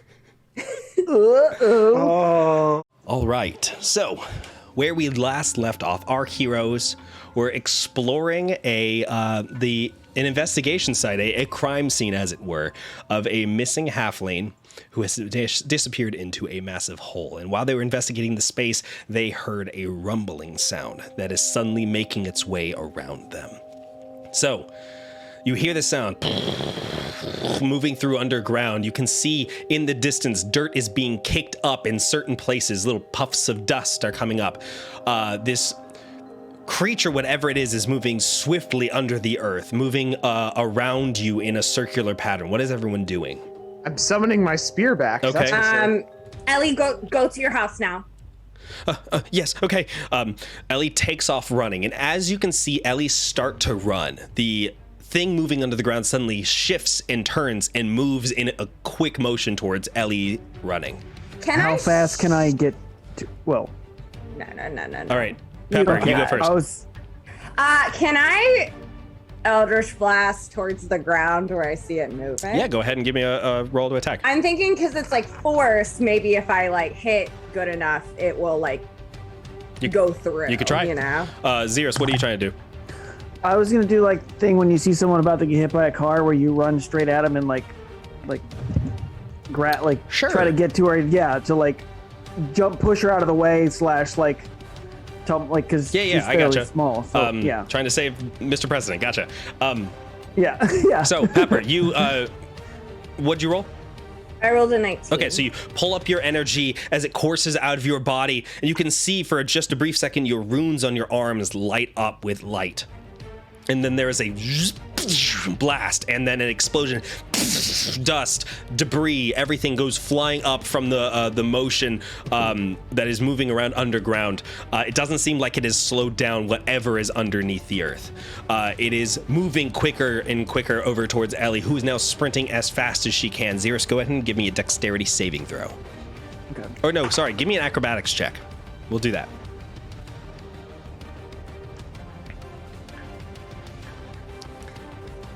Critical failure. Oh no, as you're running, you trip on a rock and go tumbling down into the ground. As you slam into the ground, though, you can see the thing that is chasing Ellie stop and suddenly turn in your direction and start moving towards you. It's moving towards you as fast as possible. What are you doing? Getting to my feet and running. All right, you're taking off running. It is in pursuit back behind you. Voxy, Oliver, Pepper, what are we up to? I'm gonna summon the owl. Okay. Right next to you, an owl appears on your shoulder. Voxy. I'm pulling out my longbow and trying to get a good aim on it. All right, it doesn't seem like you're able to see a creature. You can only see the earth moving up as it is traveling underneath it. Do you want to try to fire? Am I able to cast Hunter's Mark under the ground? Let me Is that possible? check. I think it has to be something you can see. Yep, you can see within range. You cannot see this creature. Okay. It's gaining on Xeris at this point. Xeris, what direction are you running? I guess away from the her house or whatever, Okay. like as far away from town, Okay. or like You can the see that direction, Ellie has yeah. now reached the back of her house, and she is now standing up on the steps looking at you. Point up. Ellie, Get on high. Get up. Ellie runs into her house, and a couple seconds later, you can see her appear at the window right inside the home. Can I message Ellie? Sure, yeah. I will quickly message Ellie and be like, Ellie, I don't know if you want to see this, but we'll be okay. Don't worry about us. You see Ellie panic for a second in the window before put her hands on the glass and sort of nod at you. Close the blinds. All right, the rest of you, Xeris, you're sprinting as fast as you can. Give me a dexterity saving throw. Okay. Can I? Is there any way I can have the owl do the help action? Sure, yeah. The owl flies over, and you see it flying up in front of Xeris, who sort of uses the owl's path as a guide. Xeros, give me a roll with advantage. Oh, good. So roll again and take the higher number. Not much better, but 12. Okay, so as you are sprinting along, whatever is following behind you is making quick pace, following right behind you. You see up in front of you is a large windmill in the back of Ellie's home. As you sprint up to it, you can see that there is some handholds that could give you some height up off the ground. You want to try to climb? Yep. All right, you run and you climb up on top of the windmill. Can I? Yes. Minor illusion. You can use sound. Okay. Can I make the sound of like footsteps of something like heavy footsteps that are going like from the point where Xeros just was, but moving away from where he just went? Yes, absolutely. So you I get what you're saying. So you take your hands. You see what I mean? Yeah. It like starts where he is, but then it like moves away and is as a distraction. I gotcha. Yeah. So you take your hands and you wave them up in the air, and as you wave them, these arcane runes appear around your palms. Your arms light up again. Oliver, Voxy, go ahead and give me perception checks real quick. 19. Okay. 16. Both of you notice Pepper's arms. They've never done this before. This is completely new. You both watch as Pepper's magic appears, and then suddenly you see appearing just near Xeros this echoing sound of as these footsteps start moving away from Xeros. The dirt in the ground right beneath the windmill quickly moves and starts following the sound. Where do we want it to go? Away, just away from the town, away from everything. Okay. I'm gonna pull out my 2 weapons and have those ready. Okay. We need. Shing, 2 twin blades come out. How close are we? Am I going to shout? If I shout, You can shout from here, yeah. I was going to say, if we need to get it out of the ground so we can see what we're dealing with. Can I make the sound transition into the sound of something hitting the ground with a thump, like something has fallen over? Sure, yeah, you definitely can. Okay. So you cast a spell. There's a audible sound in the distance, and you see a motion of something deep under the ground sort of turn and spin and start moving around, and then erratically in patterns around that area. Doesn't seem to come up out of the ground yet. Seems like it might be looking for something. Can I tell how deep in the ground it is? It's at least a couple feet down. Okay. Can I keep the sound going of something like maybe trying to like crawl away, like you know, like still motion, still sound of motion in that area, not so just it doesn't think something just like disappeared. Sure, yeah. You make a motion as a sound of something moving on top of the ground, right? There is a furious motion as this thing starts moving erratically in the area. Dust is being kicked up everywhere, and then there's a explosion of dust right in the center. Every single one of you, give me a perception check. Dirty 20. Amazing. 17. 19. 7. Okay. He's far away. He's up. Yeah. I'm not very he's up. observant. It's fine. So, who was it? Oliver and Voxy rolled the highest? So, I got a 19. Pepper, what'd you roll? I rolled a 17. Okay, so I mean, the three of you can see it. Xeros cannot. You see a silhouette in the dust moving around. It looks to be a 4-legged creature. Very, very streamlined shape. Very large, very brutish looking figure. It sniffs around in the air for a brief second before digging back under. You're unable to see details of this creature, but you can see that it is large, very, very streamlined in shape, and its head is a large, looks like a large object that comes to a point at the front. Would I have had the chance to get a shot off when I saw it? Sure. Go ahead and give me a. Are you throwing your spear? Yes. Give me an attack. 11. Okay, so you pull back your arm and you throw. Ping, and as it pings, you can see a spark come off of where it hits, and it does not move. And you see it and dig underground, and then the sound of the digging gets further and further away before vanishing completely.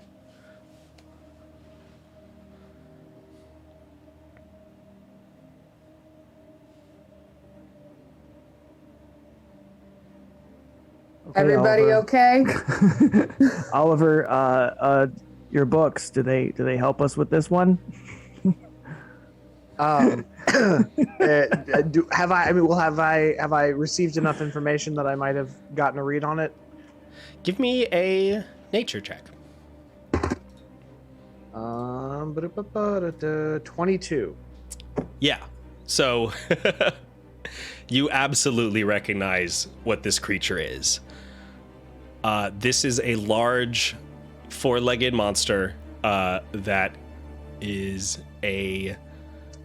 known as a bullet. It is a creature that only lives to feed. It is not smart. It fears very few things, and it attacks with no regard for numbers or strength. Also known as a land shark. Like in Beetlejuice. Oh. Yes. Oh man. There's a I one time that's not important. I was about to get like D&D history for a second. Gary Gygax once in an article said that the correct pronunciation, despite bullet having two T's and an E, is pronounced boulet. Well, Gary kind of sucks. And that's the worst thing he's ever said. Nothing else. Oh no. Okay. All right. So I know what it is. Do I know? Was there any like perceived wisdom or received wisdom that I would have gotten from my reading about how to deal with it? Well, you know it's very, very strong. Its hide is very tough. Your spear sparked when it hit the top of it, meaning that its hide is probably very, very thick. Armored, in fact. Okay. Xerus, All you right. climb down off of the windmill and join up with the Yep. rest of the group.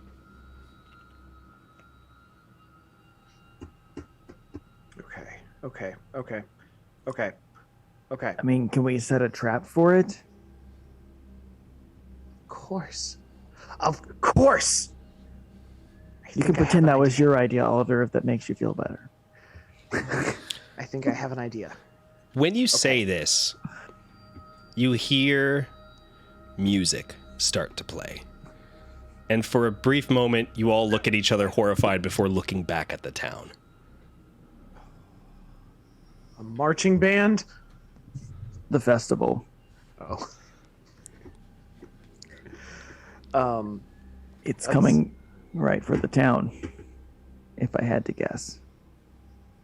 Oh, that's a lot of people bunched together in one place, huh?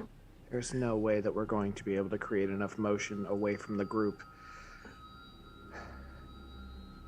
Oh. What about an explosion? I look at Pepper. Oh, I I'm don't also know. looking at Pepper. I don't know if I can give an explosion. I can just start Eldritch blasting a lot of places, but I don't know if that's enough. Can you minor illusion it to seem like a much bigger explosion than it is? It's called a minor illusion. I don't think I can do that big. I feel like there's a different spell that would be stronger and bigger. You hear a faint shouting behind you as you turn back again to see Ellie in the window saying, "Is it safe to come out?" No. I messaged. It's fine right now, but I don't know if it will be later, so hang tight. Okay, so this really brings up the question. Do we still get paid if we probably need to try and warn the festival goers? Oh, Oliver. Yes, Oliver. Will they believe it? Well, we have to try. I mean, if we can't distract it away from them, we have to at least warn them. Okay. Are we going now? Let's go now. That's it. Yeah, just Yeah. do your thing, Pepper. Okay. I'm gonna Hey, everybody! I'm gonna send the owl ahead Okay. to like fly around above people's heads in like a very interesting way, to try and draw everyone's attention to one location, and then when we get there, have the owl land on Pepper. Okay, so people are starting to crowd up from this owl that is fluttering around everyone's heads. The people around town are starting to act confused. Guards are looking about and trying to figure out what's happening. Where are you all heading? The center of What center of the Complete center of the Town festival. square. Gotcha. So at this point, you head on in, and you can see a couple guards are talking to people and pushing them back. What do you guys do? Is there like some kind of like crate or box or like little ledge that I can jump up on so people can Can we- see me better? Can we put Pepper on Oliver's shoulders? There's no like there is the stage that is currently being built for sure. There you go. Oh, I get on that. And I will. Oh God, is there anything I can do to make my voice louder? Trying to see if I have anything. Nope. So I'm gonna start yelling and being like, "Hey, everybody! This is the Fellguard. You need to evacuate to your homes immediately. We cannot have a crowd right now." As you say this, people start looking at you confused before you hear a voice cut through the silence that says, "Excuse me, excuse me. Get down off of there." And walking through is, you can see a halfling with white hair that is wearing these bright red robes that have this gold chain around his neck. My bug says it's the fucking mayor. He walks up, and flanked on either side of him are two halfling guards. He says, folks, this is just we're gonna get back to business. Everything's completely fine. Listen. Hey, no. Hey, stop! No. No, I'm with the Fellguard. There is a monster that is going underground. All right, that is- okay. Everyone, please go back, have fun, grab some food. Hey, tell you what, those Bang for on the my shield every time he starts talking. next 20 minutes, the drinks in the pub are on me. How's that sound? And everyone in the crowd starts to go, and Yes, starts to everyone file into away. the pub. Yes, Everyone Cirrus. into the pub. I have a thing that I want to do. Okay. I don't know how to pronounce it, Okay. but it's the thing that I do where I can like manifest a minor wonder. Thaumaturgy. Thaumaturgy? Yeah, Yeah. I don't know how to pronounce it. Can I just? I don't know, like, what the easy. I just want to What are you make trying like to a. I don't know if there's something nearby. It says I can shake the ground, so I can either shake the ground or if there's like. You can create harmless tremors. You can Yeah. make your voice boom 3 times as loud. You can make fire change, flicker, brighten, dim, etc. What are you trying to specifically do here? I just want to be like a. I don't know, because everyone's kind of like, yeah, and I just want it to be like a boom, everyone shut up kind of thing. Do Okay. that thing that Dumbledore does with his throat in Harry Potter. Give me a I don't know how to, give me a Arcana check. We'll call it that. Well, you played him, so that's actually weird that you wouldn't know how to do that. Arcana 17. Okay, so you can create a thunderclap. The sound of a thunderclap that originates from your choice within range. Where would you like it to be? Right probably right on near the stage, wherever the closest to shock everyone to attention. Gotcha. There's this big that echoes back by the stage, and everyone turns and looks at you. And at this point, you can see the mayor walk up onto the stage, flanked by these guards, and these guards start pushing you all off the stage. Jordan, Yes. I'd like to charm person on the mayor. Okay. Yes. Go ahead. What's he have to roll? He has to roll a... Where is it? I was just looking at it. Where did it go? I'm so sorry. It's a wisdom saving throw. Wisdom I know save? this. What's your spell Yes. save DC? What a great question. I'm sorry. 13? 13. Okay. He looks over at the group and then looks at you, Pepper, and he goes, look. Okay. We're disrupting the festival. How about we just step down here and we can chat? Okay, how's that sound? We can chat real quick. We can take care of this. No. You are going to tell people right now that they have to evacuate this festival and they all need to go to their respective homes and get inside a building. There cannot be crowds right now. Evacuate? Why do we need to evacuate? What is even happening? There is a monster underground that is going to come up and eat whatever is in a crowd. Do you want that on your name for the Harvest Festival? Oh, wow, the Harvest Festival did so well this year. Hundreds died. Shh. Okay. I hear what you're saying. This sounds like a lot. How about we do this? We'll get folks to go inside, get them off the streets for a little bit, and we can discuss what this monster is, okay? How's that sound? Right now. Right now. Sounds great. He turns back and says, okay, folks, so we're going to do a quick turnover. We're going to change some of the stuff outside. Going to just do a little bit of cleaning. Folks, if I could please invite you to all visit the wonderful Goodberry Inn and Tavern. You can grab some food, grab some drink, and later on in the evening, we will reconvene for the start of the festival. How's that sound? Wonderful. If I could please get everyone off the streets. Guards, can we just please clear the area? Thank you so much. The guards all move and start corralling people off the streets away from the town square. And after about 5 minutes or so, the town square is now empty. The mayor looks over at you and says, okay, it's fine. It's fine. What is happening? Oliver? A bullet. A what? A bullet. Oliver, describe. Okay, so the creature in question is an under-the-earth swimming creature. It will rise up from below your feet, and it will eat your feet as well as the rest of you. He's like Large- looking around while you're saying this, just checking to see if there's anyone else around. He looks over at his guard, and you see his guard sort of like not make eye contact with him and sort of look away. Large tremors and motions will draw it forward. We need Okay. everyone to be in a place where the direct vibrations of their feet are not going to make contact with the earth, both so that they can be safe and also so that we can hunt it using these vibrations to our advantage. Okay. I hear what you're saying. I do. This sounds like a big problem.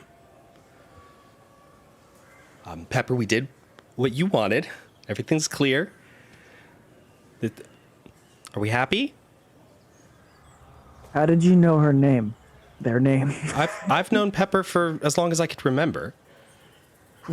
We all look at Pepper. Yes, this is my very good friend. Oh, Gotcha. Okay, got I it. figured Got out. it. There it is. I don't know that Oliver got that though.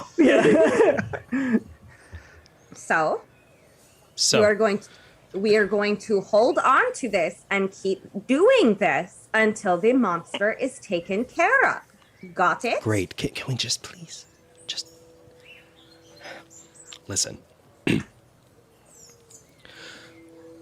The Harvest Festival is a big deal around here. I mean, we all know this. We want to make sure that this stays up. This is one of the record turnouts that we've had in a long time. We have to keep this moving. No, we don't want moving. Moving is going to draw the monster out. I understand that this is a very big deal for both you and for the town, and I am This is so not a sorry. very big deal. This is the biggest deal. This is Pardon what my we language. have. This is the biggest deal. Well, It is also a very big deal if people lose their lives, okay? It already took one of your townspeople, okay? And it will take more. Look, okay, I just want us to stop real quick and just think about what we're saying.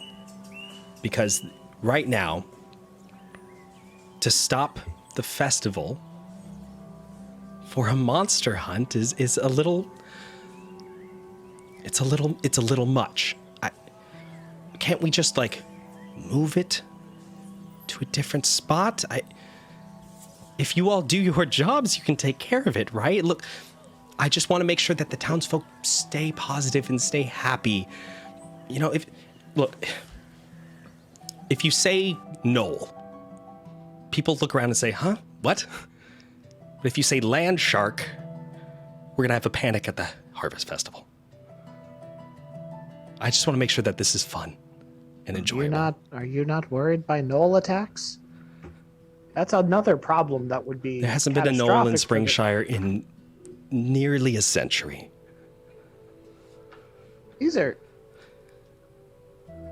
This is a very strange equivalency that you're making I'm here. saying that if we start acting like this is going to kill a lot of people, then more people are going to panic and we might not be able to have the festival next year. Can you deal with this quietly? Well, That's the goal. Unfortunately, trying to disperse a crowd quietly is not possible. And honestly, the longer time we spend talking to you right now, the more time the monster has to get it. I will let you know when it is safe for people to come back outside. Until then, you find ways to entertain them indoors. I suppose we can move the drinking contest up. The pie eating contest. And the corn on the cob eating contest. And at that point, it will be time for the hot dog eating contest, so that will be fine. This sounds like a great plan. Okay, I'll keep people indoors, but we cannot sustain that for too long. Do you think you I can will deal let with you this know. quick? We are doing our best. Okay, listen. I trust you. The longer I have to listen to you, the slower this process is going to be, my man. Okay. You do what you think is best. I trust you. Just take care of it. Good talk. The mayor walks off, and you see a halfling follow after him with a little notepad, and he's like listing things out, saying, well, we're gonna have to move this, and she's like, okay, and writing it down as she follows after him. And you are all left alone. Okay. Well, that could have gone better, I suppose. Okay, I don't really know how long that's gonna last, gang. We gotta move this quickly. I have a plan. Perfect. All right. First, we need to find a large, sturdy object, perhaps a tree or some sort of very strong structure. Well, ideally, we should draw it out of town. So now that there's no noise in town, maybe we set the trap outside of town. Yes. Let us go find the sturdiest tree we can find. Okay, Love how all of my plans start with a tree. you gotta start somewhere. Okay. Your go-to move. Yes. Trees are important. All right. Okay. Time to trap it down. Yes. Dungeon Master. Yes. Question. Answer. Hunting trap. Correct. Can I disable it so that it stays open? There's a way to lock hunting traps so they stay open, I'm pretty sure. Okay. Perfect. Sure, yeah. All right. So, all right. So as we're, walking towards and trying to find a tree, I'll explain the plan that I have. So we will take the hunting trap, pull it out, attach it to the tree with this chain, and then, Xerus, you will use that same beautiful magical technique that you just displayed to create as many loud noises right where the hunting trap is. Ideally, we will have the thing come up and grab it, and then the teeth of the hunting trap will act as a sort of shark hook, a land fishing hook, and grab hold of it. Once it is immobilized, we strike. Are we sure the hunting trap is going to be strong enough to immobilize it? It's the only sharp, heavy object that I have. I can't think can. of- There, if we get it out above ground, I can try to do something to hold it for a little bit, but I don't know how long it'll last. Okay. And it's not a great bet, but I can do it from pretty far away. It just would have to. I'd have to be able to see it. So we need to get it above ground. Could we tie a rope to one of my arrows and I hit it with my longbow and we'd be able to hold onto it and keep it above ground with that? Is that possible? Seems really Oh, strong. Would that work? I do have concerns over our own ability to hold on to it once it's there. What if we tie it to the tree? It might pull the tree over. I don't know. It might be worth the shot. How heavy is this thing? My own brain, how heavy is this thing? Give me a nature check. 8? 8. It's at least 10 pounds. I mean, you know that this thing is classified as a large monstrosity. It's pretty big, pretty hefty. In order to dig through the earth with ease, it has to be very strong as well. And you know that its armor pretty much covers almost its entire body. Ooh, okay. New idea. Tell me, I don't know, I have this, and I pull out a bag of caltrops. If we scatter this in the earth and use it as bait, we might be able to, injure it essentially, if I swallowed these, it would hurt. And use the distraction from its esophageal pain to strike. Should we use the rooster illusion as a drawing? So I can do sound or I can do visuals. I can't do both at the same time. You both have an ability. Perhaps we could combine them in some way. Okay. If I do the visual of the rooster, Sears, maybe you can do the sound of, rooster. Can I do the sound? I mean, you just made a very loud thunderclap in front of us. You could recreate a rooster crowing. Okay. Just like, caw. That's not what a rooster sounds like. Caw. That classic rooster sound. Caw. The rooster nevermore, dude. I'm a birdie too. The rooster never. Jace, that's the funniest fucking thing I've ever heard. Oh my god, I love that. Oh. So we spread this stuff along the ground. We do a sound and visual to And then- draw it in. Once you get it up, I can try to hold it. Ooh. Past us? Past us? I can try to hold it. Again, I don't know how long that can work for, and I can only do it once. Do we know the weak points on the creature so we know where to strike, Oliver, when it... Do I know the weak points on the creature? Do I know when to strike? What was your last nature check? The last nature, like the one just now? Yeah. 8. 8. No. Before you don't. that, I did get a 22, though. I was like, You did, but you weren't specifically asking about the weak points of it. I would say I'll give you another nature unless somebody else wants to try. Has anybody got a good nature? No, I got a good plus nature. 2. I got Yeah. +3. There you go. All right. Nature it up. Nature. What you got for me? 17. Okay. So you know a couple different things against this creature. You know that it is easily lured by sound. You know that already. You know that it probably has a vulnerability to sound.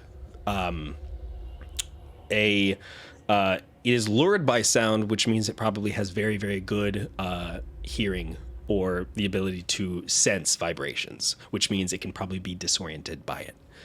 And you also know that it is heavily, heavily armored across most of its body, but it has a soft underbelly.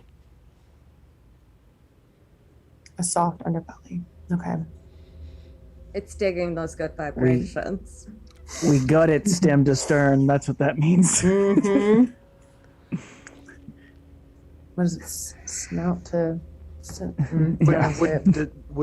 Is there a body of water anywhere near us? There's a small river that runs through Springshire, but it's not like a big thing. Does she know if they can swim? They're not known for swimming. Do we know what happens when it gets close to water? You don't, unfortunately. Okay. We could.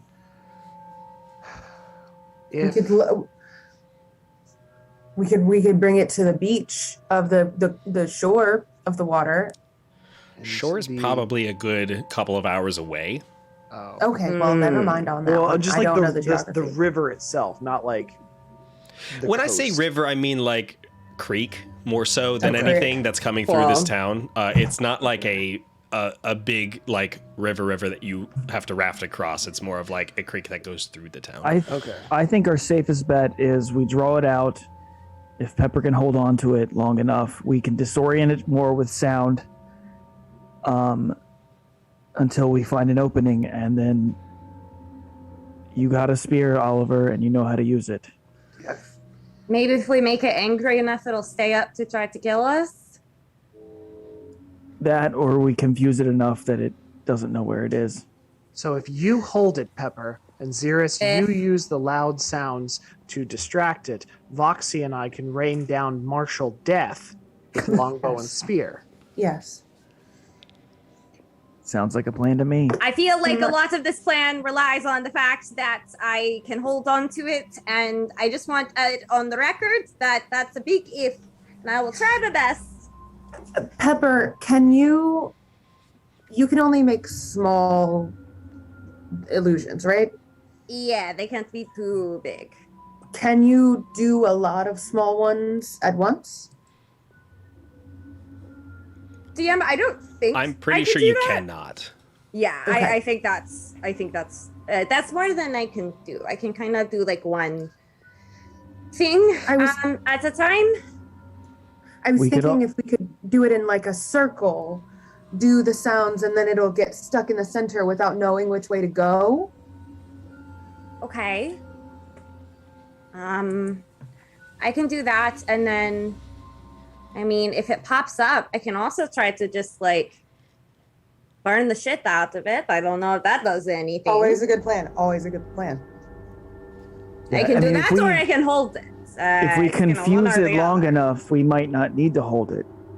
Mm-hmm. So, do we want to risk trying to hold it, or would you like me to just try to really fuck it up?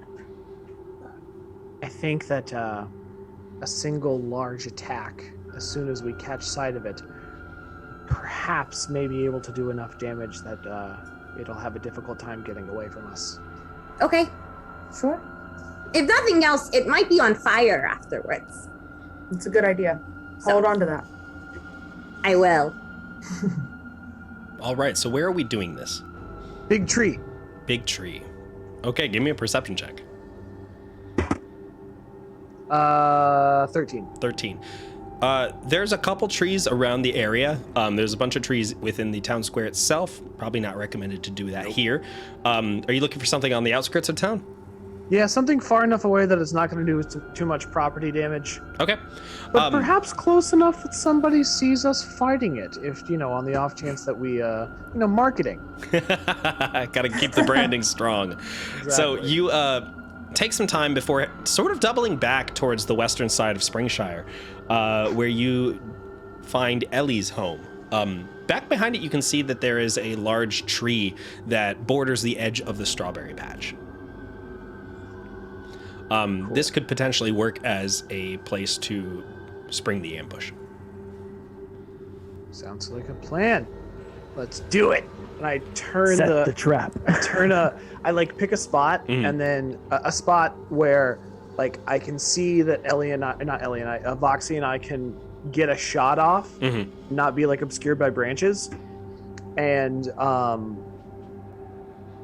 I'm just going to take the caltrops and drop them all in I'm not going to spread them out. I'm just going to like make a little pile of them. A nice bite-size bag of broken shards of metal. Sure. Yeah, absolutely. And then I'm going to take my sword. Okay. And I'm going to tie or attach like the chain to the sword. Okay. Because that might be sharp enough to hook the inside of somebody. But I'm just going to like keep it ready. Okay, gotcha. Xeris, what are you up to? I'm gonna position myself up in the tree. Okay. So you climb up into the tree again. Are you trying to hide from the creature, or are you going to be... I want a good view of where we're planning on drawing it out at. Okay, so you climb up I into a position where you can make see noises and stuff. see the ambush point. Pepper, what are you up to? I would like to be, I think right next to the tree, like a little behind it. So like maybe if it pops out, like it won't necessarily see me right away. Okay. But close enough, within 15 feet, very specifically of it. So. Okay. Yeah. So you set up shop close by. Voxy, what about you? I am in that tree, and like Oliver said, I've got a good shot, not obscured by the branches, and I'm kind of practicing in my brain, my quick draw, I think, and making sure I have enough arrows in my pack. Okay, gotcha. I'm also gonna like tie, or did I get a way to? I didn't. Okay. I'm just gonna like tie the chain around the tree and like attach it to the tree. Okay. And then lay the sword right on top of the pile of caltrops. Gotcha. Just a big old sharp object snack. Something to bite onto. Yeah. Gotcha. Okay. So you all set up into position. Now, what's your plan to lure the creature? This is where Xeris comes in. That's my noise. Yeah. I'll also like use Mage Hand to pick up and drop the sword. Okay. So it goes clank, clank. But between Pepper and I, we can make plenty of noise. So Yeah. Yeah. Do we want to try to double up on noise? yeah. That seems smart. Yeah. Okay. So both doing big sounds, big sound. big sounds on ground. Big sound. Big sound sounds on ground. All right. Big ground pound sound. Okay. So you all cast these spells at once, and this cacophony of sound starts appearing in this area. Oh. Roosters are crowing everywhere. This clanging and explosion sounds all coming from this same area. And you continue this for 5 minutes, 10 minutes. At this point, it's a half an hour. It's been an hour. At this point, 2 hours have passed. And on the 2 hours and 30-minute mark of making these sounds, suddenly you start to hear in the distance and the earth starts to tremble and shake. More vigorously. You start making these sounds louder and louder, and the sound of the dirt. You look up in the distance, you can see a cloud of dust is appearing right on the edge of the town and quickly moving your way. I'm going to drop the mage hand part. Okay. And the sword clatters to the ground. Ready spear strike and tell the owl like to ready to swoop in when it sees. Okay. So the anybody else ready anything? I don't think I can ready anything because the spell is active, true. right? Yeah. Cool. I've just got an arrow in the. Foxy and I crouched in a tree. Yeah. All right. So the creature makes its way. The dirt is flying up behind it. This cloud of dust that is being caused. As you can see, this tunnel is being dug across the Springshire hills, and as it quickly advances towards the sound that is being caused by the hunting trap, you can see it start to duck down and then vanish. No trail left behind it. It's preparing to strike from below, I hope. Then there is an explosion of dust and dirt and rock from underneath where the sounds are coming from, and the creature is going to attempt to bite down. And it does very easily. Crunch! It bites down onto this hunting trap, the caltrops, and the sword. Oh, no hunting trap, just the sword and caltrop. Just the sword and caltrop. The hunting trap was not there. I lied. It bites down onto this, and you can see suddenly it shakes its head slightly. And let's see here. Amazing.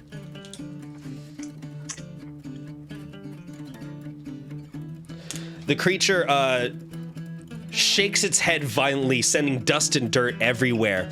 And it's going to attempt to go underground again. Come on, chain, hold. Go ahead and give me a... I guess I'll roll for you. Okay, so it goes underground, and then you hear this whoosh sound as the chain goes completely taut, and you can see it start to drag in the dirt back and forth from the hole. The tree starts to slowly bend. People in the tree, I'm going to need you guys to give me a dexterity saving throw if you're going to try to stay up there.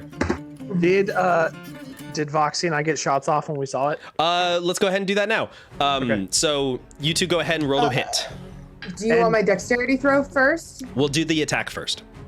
Shit! It's already rolled. It was really good. Yeah, I already rolled too. I'm gonna have the owl swoop down and like fly past and give me the help action. Okay. Oh no. My attack was 9. Glances off the armor right on top of the creature as it shakes its head, sending dirt and dust off of it. I got a 22. Okay, 22 hits. Go ahead and roll Thank damage. God. All right. Wait, what? I didn't think I'd get this far.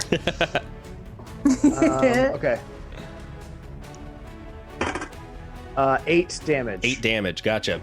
So you take the spear and you bring it back over your head and you throw it as hard as you can. And as you do, the owl flies and starts spinning around it, causing this energy bubble to form around it before it slams into the creature. You can see that this should have dealt a decent amount of damage, but it feels like the creature almost glanced off the blow and was not as affected as it should have been. Fantastic. I'm gonna forego the dexterity save. I'm just gonna hop down and start pulling on the rope or on the chain. Okay, so the two of you who are in the tree, follow suit. go ahead and give me dexterity saving throws to get off safely. If you're not going to roll, Ready. then you will fall to the ground and take damage, just so you know. Dirty 20. Dirty 20? Beautiful. 18. 18. Okay, so you both easily jump down off the tree as shaking the earth, the tree is slowly getting dragged towards the hole. Wait, Jordan. Yes, Pepper. Talk to me. Answering you. Earthbind. Uh-huh. The earth comes up and it grabs a thing on the tree. Could I do that? So it's like helping the tree stay up. You can say no. Earthbind, you choose one creature you see within range. Yellow strips of magical energy loop around the creature. Target must succeed a saving throw. It's airborne creature affected by the spell. Okay, so it's not the actual earth that does it, but we can work with that. Sure, if you want to try to bind the tree, it's gonna fail to save. It's a tree. I kind of want to see if I can. I kind of want to see if I can help the tree. Okay, go ahead and what does Earthbind look when you cast it? I think it literally looks like magical energy comes from my hands, and it wraps around the tree, but it stays as if it is a physical rope that I am holding on to. Okay, so you take your arms and these runes fly off of your palms before launching out into a rope that wraps around the tree, and you hold on to it. This glowing yellow energy coming off of it. You can see that the runes from your legs sink down into the ground and lock you in place, holding onto this tree. The rest of you notice the runes. They look new. This is a lot going on. The chain starts to pull the tree and Pepper slowly forward, but they're holding a lot faster than they were earlier. Oliver, Xeros, Voxy, what are you all doing? We have an anchor, and I'm gonna start trying to pull it. So I'll help. Okay, so both of you are going to have to give me a strength check, athletics check with advantage, because you're doing the help action. One of you can do the roll. Okay, here I go. I'm assuming just one of us. Oh, just one of us? Yes, because it's a you're doing the help action, so one person's gonna get it with advantage. If it's athletics, I get a +3. I got a plus. I mean, I just got a net 20, but I don't know if it counts. That's a little metagamey for my taste. Oliver, what's your plus? Your plus 5. All right, so you'll do the roll. You go. You were also the one who said they grabbed the rope, so. Yes. 24. Okay, so you start pulling on this rope as hard as you can. Everyone gets up behind you, grabs onto the chain, pulling back as hard as you possibly can. Pepper, you are slowly being dragged in the dirt as this thing is pulling. This thing is now pulling you 4 plus the tree attached to this chain, and then suddenly it shifts over to the side and cuts through the earth, moving to a different place, knocking you all a bit, but you're able to keep your footing. Go ahead and give me another athletics check, this time with advantage again. Can I touch, from where I am, can I touch whoever is rolling right now? I don't know who's rolling. It's me. Because I can move while this is happening. Yeah, you could move. Let's say that you can get over to Oliver, sure. Great, guidance. All right. Yay! You touch, they touch your shoulder, and there is a brief moment of your mind clearing. Yeah. So advantage and guidance. Yes. All right.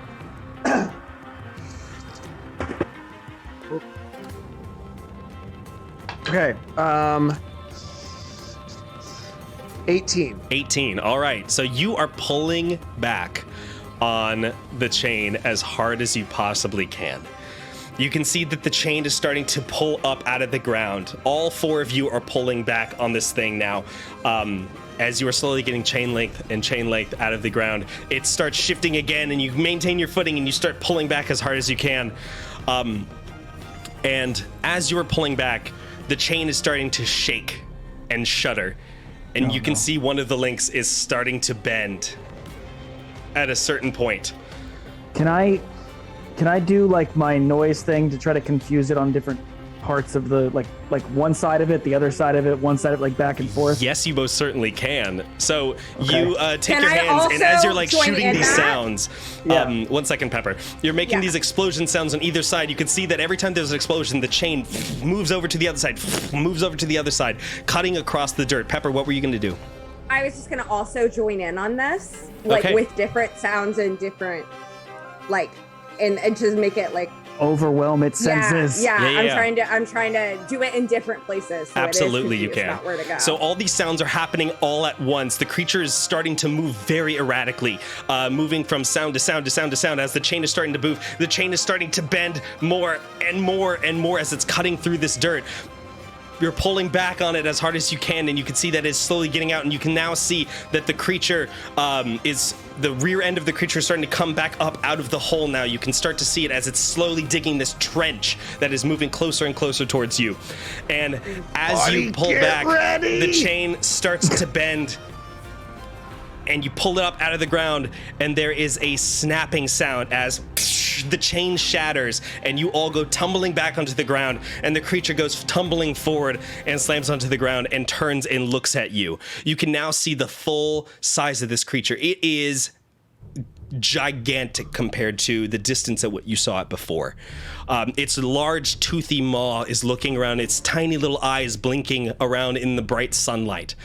It stomps on the ground for a second and snorts heavily. You can see dust fly up out of its nostrils, and it looks around at the four of you. And then, while you're all standing there, you hear a sound, a roar. And you all turn, and dread washes over you as you look over at the town and see fireworks flying over top of it.